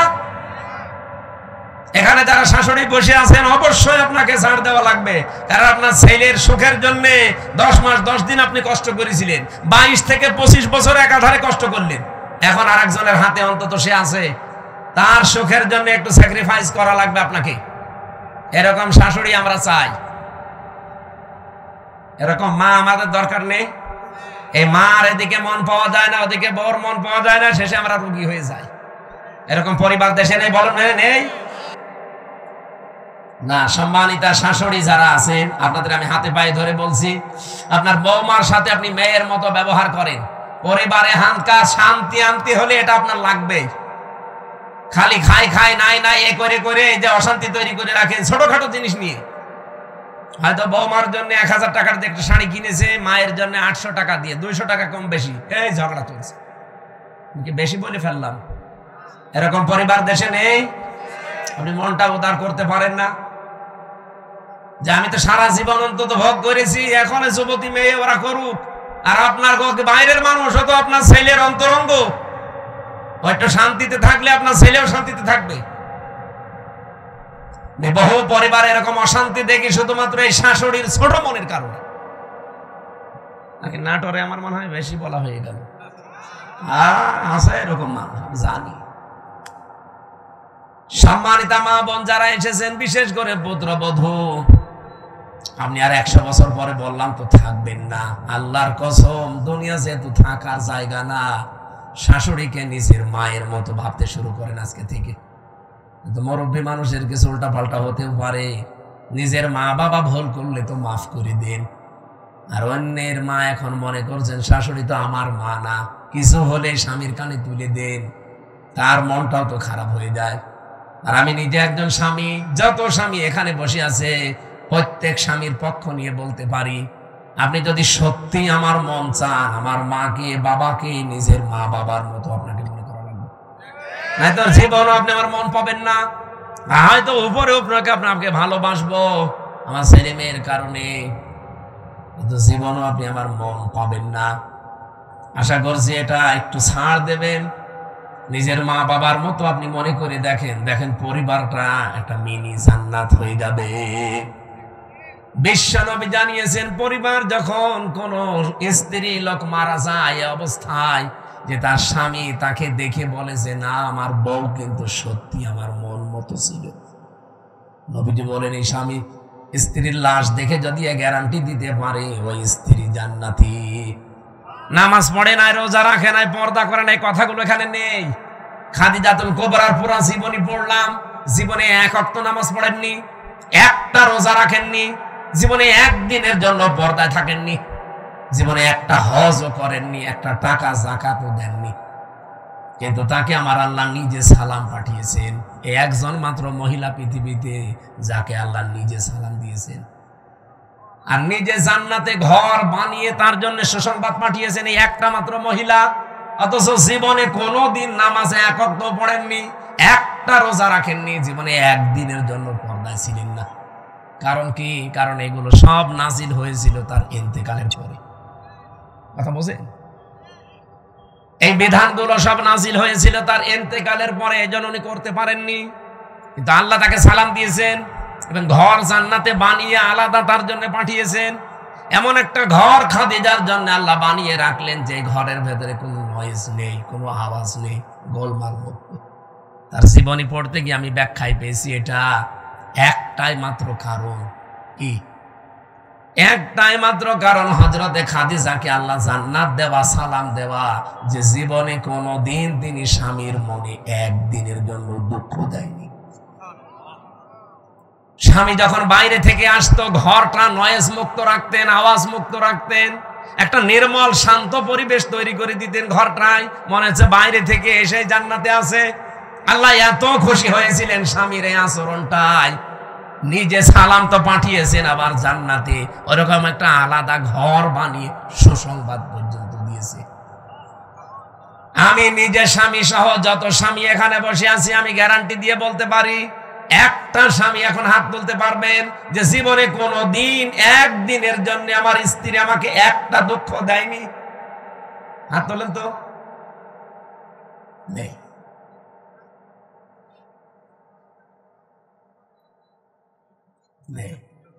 এই দুইজন তো হাত তুলতে পারে।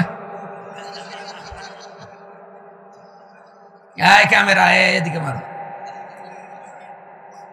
না, আমি হাসির জন্য বলি নাই, চিন্তা করে দেখেন আমিও হাত তুলতে পারলাম না, যদিও ম্যাডাম মনে হয় দেখছে, যা করে করুক, কপালে যা আছে হবে।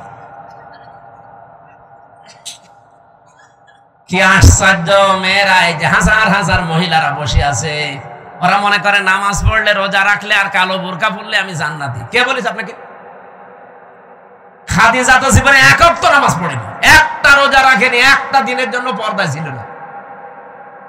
জীবনে কোনোদিন একটা দিনের জন্য, একবারের জন্য স্বামীর মনে তিনি দুঃখ দেয়নি। এরকম স্ত্রী তৈরি করা দরকার না? এখানে যারা বসে আছেন, আল্লাহ যেন খাদিজার মতো তৈরি করে দেন আপনাদের। বলেন আমিন।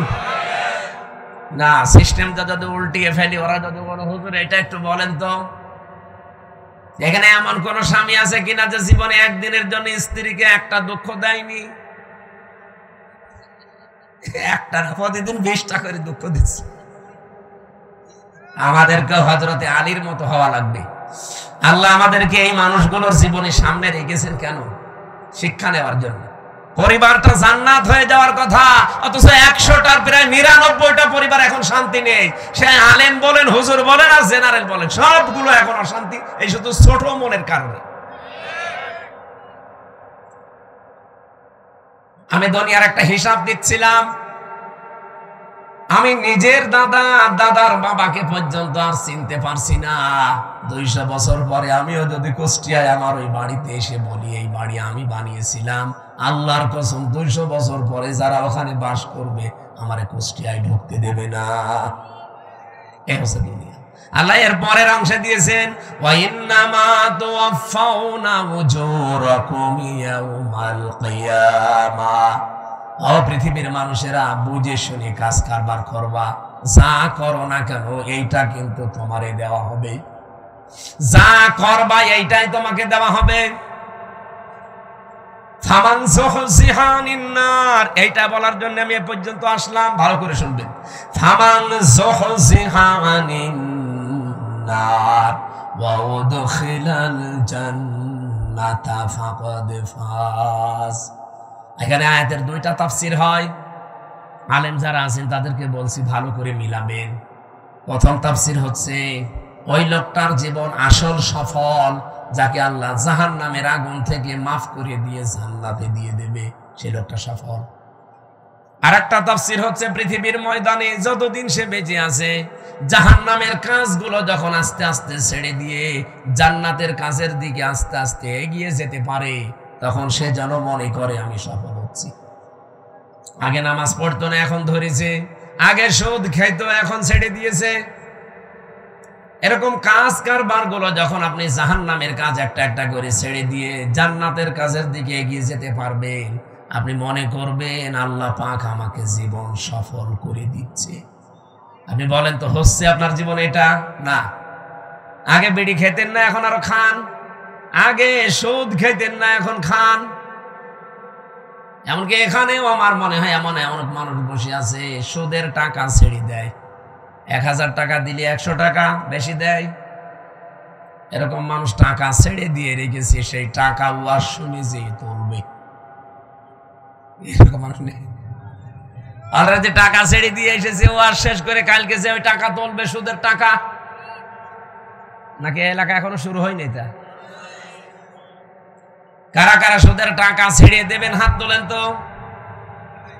একজন তা দাঁড়িয়ে মানুষ। আপনি কয় টাকা ছেড়েছেন? না, যারা এগুলো ছেড়েছেন আপনি না খেয়ে মরে যান ভাই। সুদের টাকা খাওয়া আর মায়ের সাথে জেনা করার সমান।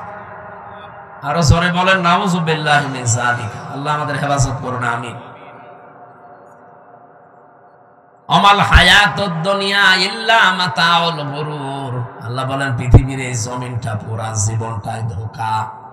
এটা পুরাটা খেল তামাশা, এটা প্রতারণা ছাড়া দুনিয়ার মানুষ কিচ্ছু না। এখনো টের পাচ্ছ না?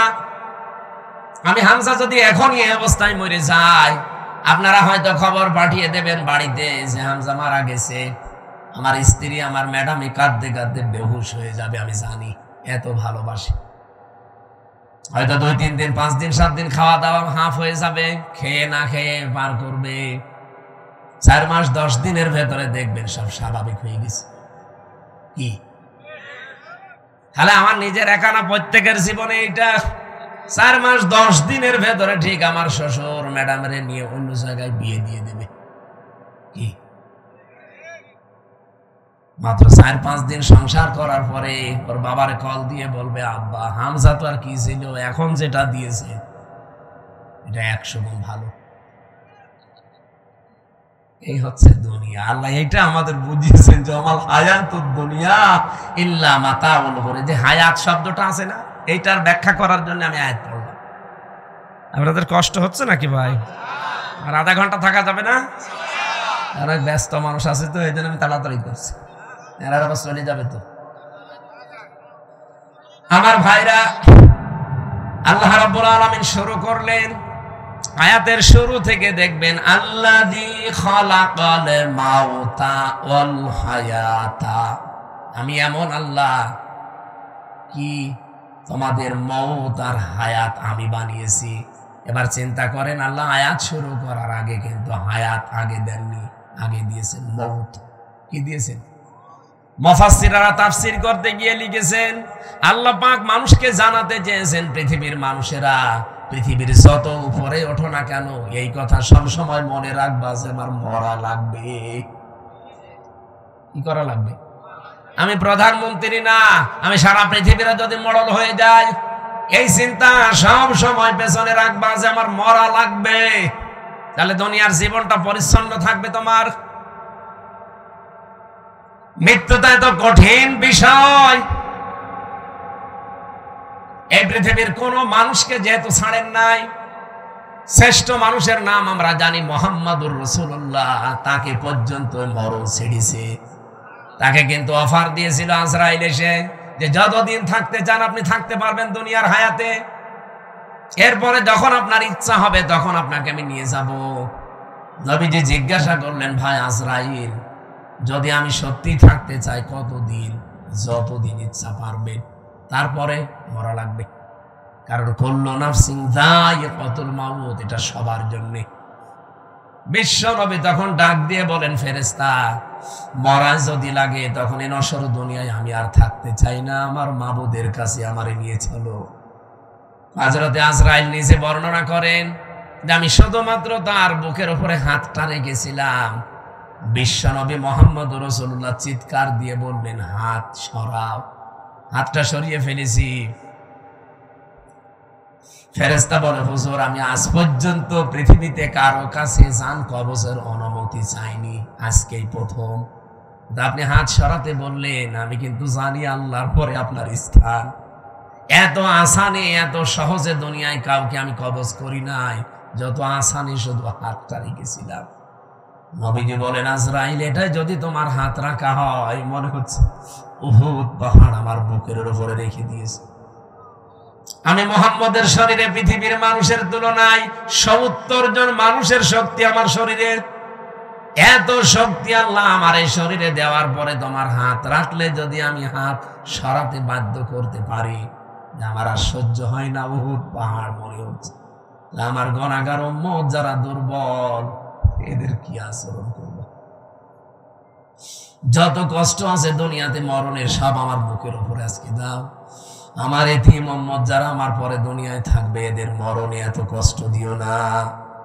হযরতে আজরাইল ওই দিন একটা গ্যারান্টি দিয়েছিলেন, নবী আপনি চিন্তা করবেন না, আপনার উম্মত যদি পৃথিবীতে কোরআনে কারীমের সূরা বাকারার 255 নম্বর আয়াত, যেটা আয়াতুল কুরসি, এখানে 10টা ক্ষমতার কথা আছে আল্লাহ। আমি এমনিতে এটা সূরা মুলক পড়ি নাই। মুলক মানে ক্ষমতা, মুলক মানে রাজত্ব। এখানে 10টা বিষয় আছে। এই 10টা বিষয় যদি কোনো মানুষ নিজে পড়তে পারে ফরজ নামাজের পর, আর এই 10টা বিষয় যদি তার প্র্যাকটিক্যাল লাইফে আমল থাকে, এর উপরে যদি জীবন চালাতে পারে, আমি ফেরেশতা গ্যারান্টি দিলাম, মায়ের স্তনে মুখ লাগিয়ে মানুষ যেভাবে ঘুমিয়ে যায়, ঠিক ওইভাবেই সে ঘুমিয়ে যাবে। এরকম মরণ আমাদের দরকার নেই, বলেন? আয়াতুল কুরসিটার আমল চালাবেন, আর আপনি দেখবেন এর ভেতরে কি আছে।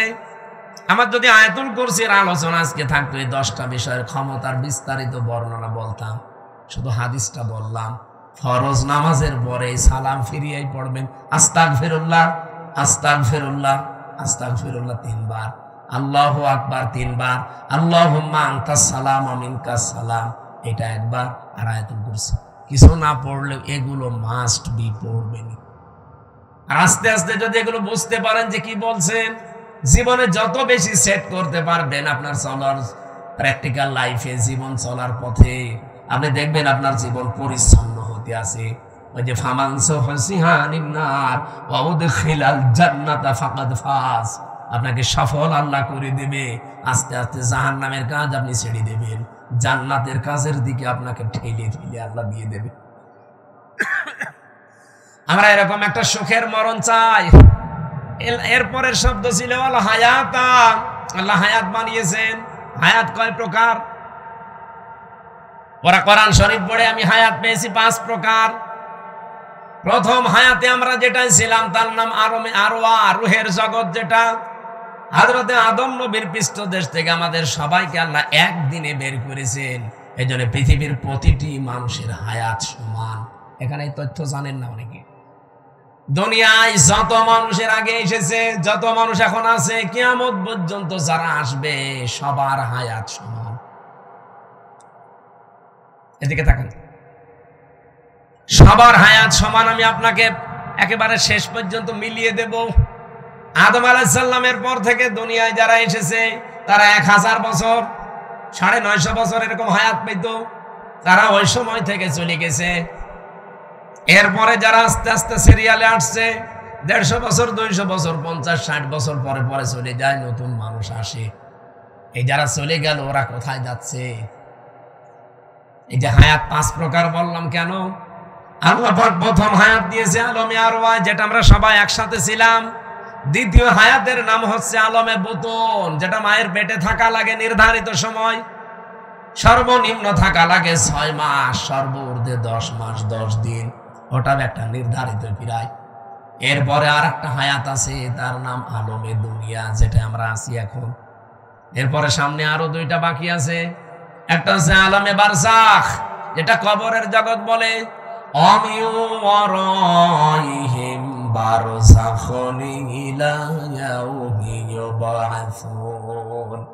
তোমাদের এরপরে একটা পর্দার আড়ালের জগৎ আসতেছে, তার নাম বারজাখ, কবর। এরপরে তোমাদের ওঠা লাগবে আলমে আখেরাত, আখেরাতের জগতে। কয়টা পেলাম জগৎ? বলেন বলেন। একটা অলরেডি পার হয়ে গেছে নাকি? 2টা পার হয়ে গেছে। একটা আলমে আরওয়া, আর একটা আলমে বুতুন, মায়ের পেট। সামনে আর 2টা বাকি আছে, মাঝখানেরটায় আছি। আরে আগে 2টা গেলে পরে 2টা থাকলে মাঝখানেরটায় থাকা যায় না। এবার একেবারে কিয়ামতের আগের 5 দিন আগে যে লোকটা আসবে দুনিয়ায়, সেও তো মারা যাবে। কথা বলে দেখেন, আদম নবীর পরে যে লোকটা দুনিয়ায় এসেছিল, সে 900 বছর মনে করেন ছিল। এই 900 বছর পরেই তো এখন তার আলমে বারজাখ শুরু হয়ে গেছে, কবরের জগৎ। আর কিয়ামতের 5 দিন আগে যে লোকটা আসবে সেও তো কবরে 5 দিন থাকবে। এই যে আমি হায়াত সমান বললাম, প্রত্যেকের কেন বলেছি জানেন? আমরা তো সব একদিনে আদমের পেট থেকে বের হয়েছিলাম, কিন্তু আগে পরে আসার কারণে প্রত্যেকের কবরের জগৎ কিন্তু একই। হয়তো তারা আগে পাল্টিয়েছে, আমরা পরে আসতেছি, আমরা চলে যাওয়ার পরে যারা আসবে ওরা তো এখন ওই রকম কবরের জগতে আছে। বারজাখুন মানে কি? এই পর্দার আড়াল। এই যে পর্দা দেওয়া আছে, এর পেছনে যারা আছে ওরা সিরিয়াল করে আসবে, আমরা ওখানে চলে যাব। তাহলে পৃথিবীতে যত মানুষ এসেছে আসবে, এখন আছি, সবার হায়াত কিন্তু সমান। হয়তো দুনিয়ার হায়াত একটু কম বেশি হয়, তা 5 বছর, কেউ 10 বছর, কেউ 50-100 বছর। কিন্তু আলমে আখিরাতের যে জগৎ, বারজাখের জগৎ, আলমে যেটা ওই যে কি আরওয়ার জগৎ, রুহের জগৎ, এগুলো সবার জন্য সমান। এই 5টা হায়াত আল্লাহ আমাদেরকে দিয়ে বলেন কেন দিলাম? এই মাঝখানের হায়াতটা জানো, দুনিয়ার জগৎ যেটা, লিয়াবলুয়াকুম আইয়ুকুম আহসানু আমালা। আমি আল্লাহ দেখতে চাই তোমাদের ভেতরে এই ছোট্ট হায়াতে সবচাইতে ভালো কাজ কে করে আসতে পারো। আল্লাহ কি কাজ দেখতে চেয়েছেন? আল্লাহ আকসারু আমালা দেয়নি যে বেশি কাজ, না, আল্লাহ ভালো কাজ চাই।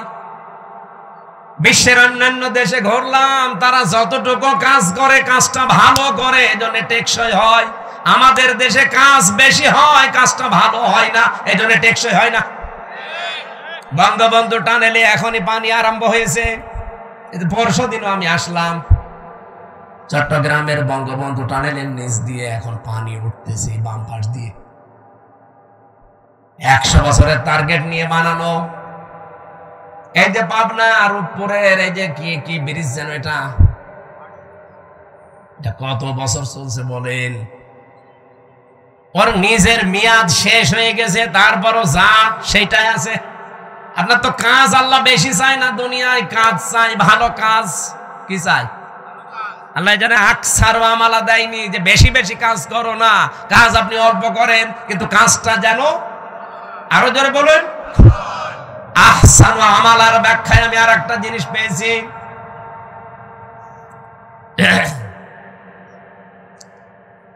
মরণের পরে যেহেতু একটা জিনিসের হিসাব আল্লাহ নিজে ধরবেন, তার নাম ওই যে মিজান। আমরা নাম শুনি যে মিজানের পাল্লায় আল্লাহ মাপ দিবেন। মিজানের পাল্লায় মাপবে না? কি মাপবে? আমল। বলেন বলেন, আমল মানে কাজ। কে বলেছে আমল মানে নাকি? নেকির আলাদা শব্দ আছে, আর সাওয়াবুন মানে নেকি, আর আমল মানে। কিয়ামতের ময়দানে তো আল্লাহ আমল মাপ দেবে। আমল মানে, আবার বলছি বাংলায়, বলেন বলেন, আর একবার বলেন ইংরেজিতে, ওয়ার্ক। খুব ভালো করে এই বিষয়টা নিজের সিরিয়ালে মিলাবেন, আপনার জীবন পাল্টিয়ে যাবে। আল্লাহ বেশি কাজ চাইনি, ভালো কাজ চেয়েছে। কেন? যেহেতু মরণের পরে আপনার কাজ মাপা হবে। আমার এবার প্রশ্ন এই 2 জনের কাছে, আর এখানে যারা আছে আলেমরা তাদের কাছে।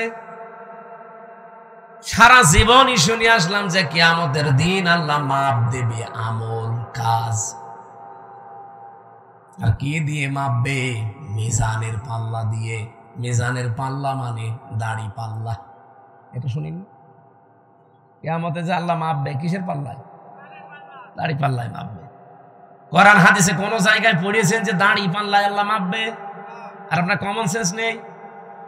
এই যে এই স্টেজটা যদি এই ভাইকে বলি এটা একটু মেপে দেন, উনি দাড়ি পাল্লায় তুলে দেবে। এটা মাপার জন্য আলাদা একটা যন্ত্র আছে। কি দিয়ে মাপবে? ফিতা দিয়ে। কথা বলছে না কেন? এই যে পানির বোতল দিয়েছিল, এখন যদি বলি ভাই পানিটা মেপে দেন, ফিতা দিয়ে মাপবে। কি দিয়ে? ওটা দাড়ি পাল্লা আছে, স্ক্যান আছে। আমার এখন শহর এসেছে, ওনারা যদি বলি ভাই মেপে দেন, পানির বোতল দিয়ে দেবে। কি দিয়ে? প্রত্যেকটা জিনিস দুনিয়াতে পরিমাপ করার যন্ত্র আছে। প্রতিটি জিনিস মাপ দেওয়ার আলাদা আলাদা যন্ত্র পাবেন, আর আলাদা আলাদা তাদের নামও আছে। যন্ত্র বোঝেন কিনা? কিয়ামতের দিন যেহেতু আল্লাহ আমল মাপবে আমরা সবাই জানি, আর আমল মাপে দাড়ি পাল্লা দিয়ে যে 5 কেজি কাজ, কাজ কোনোদিন 5 কেজি হয়? কি মাপবে? যেহেতু আমল আল্লাহ মাপ দেবে, এটা দাড়ি পাল্লা দিয়ে কেউ আমল মাপে না, কোনো পাগলও মাপে না। আমল বা কাজ, ওয়ার্ক, এটা মাপতে হয়, পরিমাপ করার আলাদা যন্ত্র আছে, তার নাম গুরুত্ব। কাজ মাপতে হয় গুরুত্বের ভিত্তিতে। আপনি কি নতুন শুনছেন? জীবনে কোনোদিন তাফসীর পড়েননি নাকি এইভাবে পড়েননি? কিয়ামতের দিন আল্লাহ মাপ দেবে, আমরা সারা জীবন শুনে আসছি আমল, আর মাপ দেবে কিসে? মিজানের পাল্লায়। মিজান মানে যত তাফসীর আছে, যত অভিধান আছে আরবি পৃথিবীতে যত আছে নিয়ে আসেন, কোন জায়গায় মিজান মানে দাড়ি পাল্লা লিখা আছে? আছে। মিজান মানে মানদণ্ড, মিজান মানে ন্যায় বিচারের প্রতীক। এই জন্য হাইকোর্টে দেখেন সরকার একটা দাড়ি পাল্লা টাঙিয়ে রেখেছে, দেখেননি? হাইকোর্টে যেয়েছেন কোনোদিন? দাড়ি পাল্লা টাঙানো আছে। দাড়ি পাল্লা মানে কি? জামাত ইসলামের দাড়ি পাল্লা না। সরকার দেশের মানুষকে বোঝাতে চায় যে বাংলাদেশের কোন জায়গায় যদি ন্যায় বিচার না পাও, এই হাইকোর্টে আসলে ন্যায় বিচার পাবে। এই দেখো তার প্রতীক, দাড়ি পাল্লা দিয়ে দুই দিকে পাল্লা, একটাকে একদিকে ঝোলা আছে, সমান্তরাল করা, একেবারে সমান সমান। এখানে এসে ন্যায় বিচার পাবা, এটা ন্যায় বিচারের প্রতীক। কোরআনে কারিমে আল্লাহ এরকম একটা আয়াত দিয়েছেন, সূরা হাদীদের 25 নম্বর আয়াত, লাকাদ আরসালনা রুসুলানা বিল বাজ্জিনাত ওয়া আনজালনা মাআহুমুল কিতাবা ওয়াল মিজান লিয়াকুমান নাসু বিল কিসতি। এখানে তিনটা বিষয় আছে। অবশ্যই আমি দুনিয়াতে রাসূল পাঠিয়েছি, এক নম্বরে। দুই নম্বরে তাদের সাথে মিজান দিয়েছি। মিজান মানে মানদণ্ড, ন্যায় বিচার করার জন্য মানুষের ভেতরে মানদণ্ড কি হবে সেটা আমি দিয়েছি, তার নাম কি? তাহলে এখানে মিজান মানে মানদণ্ড, ন্যায় বিচারের একটা পথিকের নাম মিজান। আর আমরা সবাই এখন জানলাম, যারা শিক্ষিত মানুষ জিজ্ঞাসা করে দেখেন, প্রত্যেকেই বলবে কাজ মাপতে হয়, আমল মাপতে হয়, এটা দাড়ি পাল্লা দিয়ে না, এটা মাপতে হয় গুরুত্বের ভিত্তিতে। আপনি কাজটা গুরুত্বপূর্ণ কিনা সেটা আল্লাহ দেখবে। এখানে গুরুত্বপূর্ণ কি কাজ বলেন? এই যে স্টেজের গুরুত্বপূর্ণ হচ্ছে খুঁটি আর সামিয়ানা। এই খুঁটি আর সামিয়ানা যদি না থাকে, গুরুত্বপূর্ণ এই দুইটা, এই স্টেজের কোনো দাম আছে? আর কেউ স্টেজ বলবে? কিন্তু গুরুত্বহীন অনেক জিনিস এখানে আছে। কি? এই যে এখানে যে রেহালটা আছে, এটা যদি না থাকে কেউ স্টেজ বলবে না। এই যে মাইকটা আছে, এই টেবিলটা আছে, এখানে যে সামিয়ানা দিয়ে রেখেছেন সুন্দর করে, যে লাল কার্পেট, এগুলো যদি না থাকে, ফুল দিয়েছেন, লাইট দিয়েছেন, বলেন তো এগুলো গুরুত্বপূর্ণ না গুরুত্বহীন? এত সহজ করে বাংলা ভাষায় বোঝানোর পরেও যদি না, আমার মনে হয় আপনাদের কোরআন শরীফ, বুখারী শরীফ দিয়ে আর হবে না, এখন বাকারি শরীফ লাগবে। তাছাড়া কিভাবে বলবো বলেন তো? সারা জীবন কি শুনে আসলো যে কিয়ামতের দিন মিজানের পাল্লায় আমল মাপবে। আমল মানে কাজ। এই কেজি, এইদিকে 5 কেজি গোনা তুলে দেবে, এইদিকে 6 কেজি নেকি তুলে দেবে, একদিকে ভার হয়ে যাবে, জান্নাতে চলে যাবে। আরে ভাই, আমল কাজ মাপে মানুষ দাড়ি পাল্লা দিয়ে? কোন পাগলে বিশ্বাস করবে? কাজ মাপতে হলে গুরুত্বের ভিত্তিতে মাপা লাগে। আমি এই ভাইকে বললাম, ভাই কুষ্টিয়ায় যান, এই কাজটা করে আসেন। বিকালে বেলা দেখে উনি কাজে না যেয়ে ওই নাটোরের মোড়ে মার্বেল খেলছে। আমার কথার গুরুত্ব দিয়েছে? কাজের গুরুত্ব দিয়েছে? আল্লাহ পৃথিবীতে গুরুত্বপূর্ণ কাজ দিয়েছেন আমাদের জীবনে 500টা। কয়টা? এই কোরআনে আছে 6666টা আয়াতের 500 আয়াত শরীয়তের বিধান গুরুত্বপূর্ণ, যেটাই খুঁটি আর সামিয়ানার মতো। এটা না থাকলে যতই আনুষঙ্গিক কাজ করেন, একটা কাজের মূল্য থাকবে না। কারণ খুঁটি নেই, সামিয়ানা নেই, জীবনে এখানে কেউ আসবেও না স্টেজ বলি। আমি আশা করি কথা কি বোঝাতে চাই আপনি বুঝেছেন। জীবনের গুরুত্বপূর্ণ এই কাজগুলো আজ আমাদের নেই। গুরুত্বহীন যেগুলো, এই টিস্যু বক্স, এই যে এইটা, এই যে সামিয়ানা, এই যে মাইক, এই কার্পেট, এগুলো না হলেও চলে। হয়তো ওইগুলো নিয়ে আমরা আজ মারামারি করছি। বলেন, ওইগুলো নিয়ে আজ বাংলাদেশে মারামারি, শুধু দল বেদলে বিভক্ত। অথচ এই 500 আয়াত নিয়ে কোনো জায়গায় মারামারি হয় না। এই 500-র ভেতরে একটা আইন হচ্ছে আল আকিমুদ্দিন ওয়ালা তাতাফাররাকু ফি। এই জমিনে আল্লাহর দ্বীন কায়েম করা লাগবে, এখানে কোনো ফতোয়াবাজি চলবে না। এই জায়গায় কোনো ফতোয়া নেই, যত ফতোয়া সব মাথায় টুপি কয়কলি দিয়েছেন এটা নিয়ে। আরে রাজশাহী, চাঁপাইনবাবগঞ্জ, নওগাঁ, নাটোর, এগুলোতে আরো বেশি। আমি জোরে বলবেন আস্তে বলবে এই নিয়ে মারামারি করে। গুরুত্বপূর্ণ কাজগুলো আগে করেন, কারণ কিয়ামতে আল্লাহ এইটাই মাপবে। মানুষের কাজ মাপতে হয়, আমল মাপতে হয়, গুরুত্ব কি গুরুত্বর সাথে গুরুত্বহীন না গুরুত্বপূর্ণ এইটা আল্লাহ দেখবে। আল্লাহ আমাদেরকে যেহেতু গুরুত্বপূর্ণ কাজ করার জন্য 4টা বিষয় আমি এখানে পেয়েছি। কোন কাজ আপনি আমি ভালো মনে করলে হবে না, এটার জন্য শর্ত 4টা। কাজটা ভালো কিনা শর্ত কয়টা? 1 নম্বরে কাজের জন্য জ্ঞান থাকা লাগবে, যেটা আমরা আরবিতে এলেম বলি। যে কোনো কাজ হাতে নেওয়ার আগে দেখতে হবে ওই বিষয়ে লোকটা জ্ঞানী কিনা। বাংলাদেশে এমন এমন মন্ত্রী ছিল সারা জীবন পড়েছে আইন নিয়ে, আর তারে দিয়েছে খাদ্যমন্ত্রী, ওই যে ট্রাকটা গম চুরি করিস। আরে ভাই, যে বিষয়ে পড়েছে আপনি তারে সেই বিষয় দেন। ও পড়লো সারা জীবন আইন নিয়ে, ওরে আপনি খাদ্য দিয়ে রেখেছেন, ও খাদ্যের কি বুঝবে? আমার কথা কি রাগ হচ্ছে? 2 নম্বরে নিয়ত থাকা লাগবে। এটা দুনিয়ার লোক দেখানোর জন্য আপনার হলে হবে না, এটা হওয়া লাগবে কার জন্য? এই জন্য যারা কালেমা পড়েন লা ইলাহা ইল্লাল্লাহ, তাদেরকে আল্লাহ শিখিয়েছেন, তুই বল কুল ইন্না সালাতি ওয়া নুসুকি ওয়া মাহইয়ায়া ওয়া মামাতি লিল্লাহি রাব্বিল আলামিন। সূরা আনআম 8 নম্বর পারা 9 নম্বর পৃষ্ঠা 9 নম্বর লাইনের 163 নম্বর আয়াতে আছে তাফসীরে ফি জিলালিল কোরআন। আল্লাহ বলেন, নবী আপনি বলেন আমার নামাজ, আমার কোরবানি, আমার বেঁচে থাকা, আমার মরে যাওয়া দুনিয়ার কারো জন্য না, সব আমি আল্লাহর জন্য করি। নিয়তটা পাকাপাকি করা লাগবে, লোক দেখানোর জন্য করলে হবে না ভালো কাজ। 3 নম্বরে ধৈর্য লাগবে। কি লাগবে? আর এখন মুসলমানদের সবচাইতে বড় সম্পদ এখন পৃথিবীতে এইটা, ধৈর্য ধারণ করা লাগবে। বাংলাদেশে অনেক ষড়যন্ত্র চলছে বিভিন্ন কায়দায়, ধৈর্য ছাড়া এখন আর উপায় নেই। আমি ষড়যন্ত্রের নামগুলো বলতে পারলাম না। 4 নম্বরে ইখলাস লাগবে। কি লাগবে?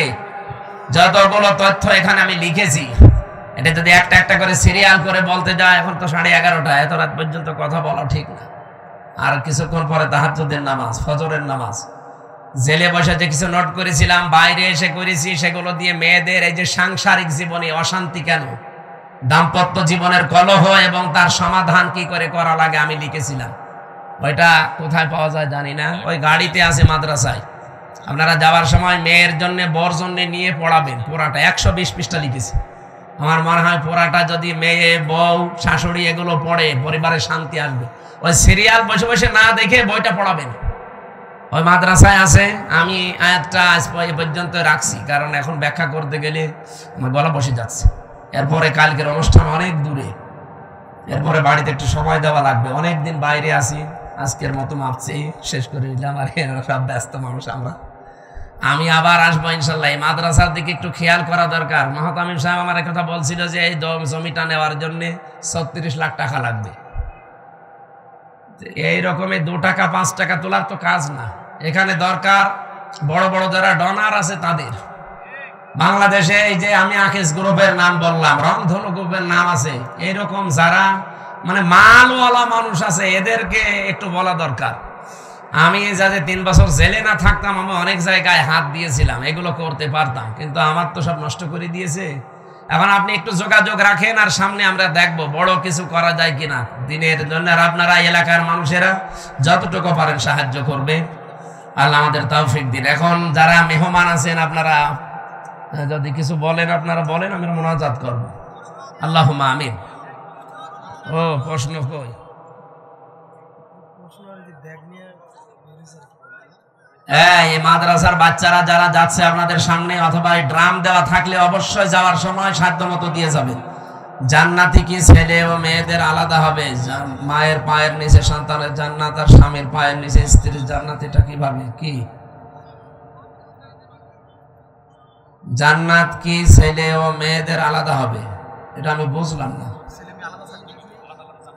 হ্যাঁ হ্যাঁ, প্রত্যেকের জন্য তো আলাদা জান্নাত, তার সাথী থাকবে আলাদা। হুর গেলমান যেটা আছে আলাদা। মায়ের পায়ের নিচে সন্তানের জান্নাত, এটা ঠিক আছে। আর জান্নাত তাহাতা আকদামিল উম্মাহাত, কিন্তু এই স্ত্রীর বা স্বামীর পায়ের নিচে স্ত্রীর জান্নাত, এটা হাদিস না, এটা বানানো কথা। আমরা নিজেরা বানিয়েছি খেদমত নেওয়ার জন্য। আমাদের খেদমত করা লাগবে, এটা ঠিক আছে। এটা আর কি, এত প্রশ্ন বাবা বাবা, এত পড়তেই লাগবে অনেক সময়। এটা মনে হচ্ছে কোনো মায়ের একটা প্রশ্ন। আমি দেখবো ইনশাআল্লাহ, মোনাজাতের পরে দেখছি। আল্লাহুম্মা আমিন। লা ইলাহা ইল্লা আনতা সুবহানাকা ইন্নী কুনতু মিনাজ জালিমিন। লা ইলাহা ইল্লা আনতা সুবহানাকা ইন্নী কুনতু মিনাজ জালিমিন। এই মোনাজাতটা বসে করেন ভাই, বসুন বসুন বসুন। এই মোনাজাতটা যে যেখানে আছেন ওখানে বসেন, মোনাজাত বসে করেন। মোনাজাত শেষ হোক, গাড়ি থেকে বইটা নিয়ে বাড়ি যাবেন, বসেন। রব্বানা আতিনা ফিদ দুনিয়া হাসানা ওয়া ফিল আখিরাতি হাসানা ওয়া কিনা আযাবান নার। রব্বুল আলামিন, গভীর রজনী, এখন রাত 11:30 পার হয়ে গেছে। দুনিয়ার কোন মানুষের কথা শোনার জন্য আমরা এত রাত জেগে থাকি না। তোমার কালাম শোনার জন্য যারা এত পাগল, এই নাটোরের মানুষগুলোকে ওমরের মতো বানিয়ে দাও। এই মাহফিলের আয়োজন যারা করেছে এলাকার মানুষকে সাথে নিয়ে, রব্বুল আলামিন তোমার কোরআন প্রসার হবে এই নিয়তে যারা এগিয়ে এসেছে, প্রত্যেকের দিকে তোমার রহমত এগিয়ে দাও। মাহফিলের সম্মানিত সভাপতি জনাব মাহবুবুল আলমকে মঞ্জুর করো, তার ব্যবসা বাণিজ্যে বরকত দাও। আমাদের প্রধান অতিথি সাবেক মন্ত্রী অ্যাডভোকেট রুহুল কুদ্দুস তালুকদার দুলু ভাই অসুস্থ, আসতে পারেন নাই, কিছুক্ষণ আগে দোয়া চেয়েছে। আল্লাহ তুমি শেফায়ে কামেলা আজেলা নসিব করো, তার জীবনের ভালো কাজগুলো মঞ্জুর করো। অন্যায় কাজ জীবনে মানুষ হিসাবে করলে এগুলো মাফ করে দাও। রব্বুল আলামিন, তোমার ইলমে যদি জানা থাকে জনগণের খেদমত হবে, তোমার ইসলামের কাজ হবে, মেহেরবানি করে তার দায়িত্বশীল বানিয়ে দাও। যত অতিথি এখানে এসেছে অনেকগুলো মানুষের নাম তারা দিয়েছে। যে ভাই এখানে এসেছে, রহিম নওয়াজ ভাই, আসাদুজ্জামান আসাদ ভাই, জিলুর রহমান, মোস্তাফিজুর রহমান, সাইফুল ইসলাম, মাহতাব আলী সহ এলাকার গণ্যমান্য যারা এসেছে, প্রত্যেকটি মানুষকে তুমি আবু বকরের মতো বানিয়ে দাও। সম্মানিতা মা বোনদেরকে তুমি খাদিজাতুল কুবরার মতো তৈরি করে দাও। 3টা বছর সালেমের জেলখানায় আমি অসুস্থ হয়ে গেছি। আল্লাহ তুমি আমার কণ্ঠটা আগের মতো ছেড়ে দাও, আমার শরীরটা তুমি আগের অবস্থায় ফিরিয়ে দাও। রব্বুল আলামিন, এলাকায় মাটির নিচে যারাই ঘুমিয়ে আছে, কোরআনের ইজ্জতে আজকেই ক্ষমা করে দাও। এ মাদ্রাসার যত প্রয়োজন আছে আল্লাহ এলাকার মানুষের দিল মন শুকিয়ে দাও। এমন বান্দা তুমি রেডি করে দাও যাদের টাকা ব্যাংকে ছাতা পড়ে যাচ্ছে, কাজ হয় না, ওই টাকাগুলো দিন প্রচারে, দিন শিক্ষায় কাজে লাগাও। আগামীর দেশ তুমি কোরআন দিয়ে চালানোর তৌফিক দিও। যারাই দায়িত্বে আসবে এই মানুষগুলোকে সততা দান করো। রব্বুল আলামিন, দোয়া চেয়েছি আজকে আমার অপু ভাই তারেক জিয়া সাহেবের জন্য, বেগম জিয়ার জন্য। আল্লাহ তাদের জীবনকেও তুমি মাফ করে দাও, তাদেরকে শেফায়ে কামেলা আজেলা নসিব করো। আমার অপু ভাই, গিয়াসউদ্দিন মামুন ভাই সহ আমার জেলখানার যত ভাই দোয়া চেয়েছে আজকে আসার সময়, প্রত্যেকের জীবনের নেক মাকসাদ পূরণ করে দাও। বারাকাল্লাহু লানা ওয়া লাকুম ফিল কোরআনিল আযীম। মরণ আসলেই যেন জীবনের শেষ কথা এটা আমাদের মুখে জারি হয়ে যায়, লা ইলাহা ইল্লাল্লাহু মুহাম্মাদুর রাসূলুল্লাহ।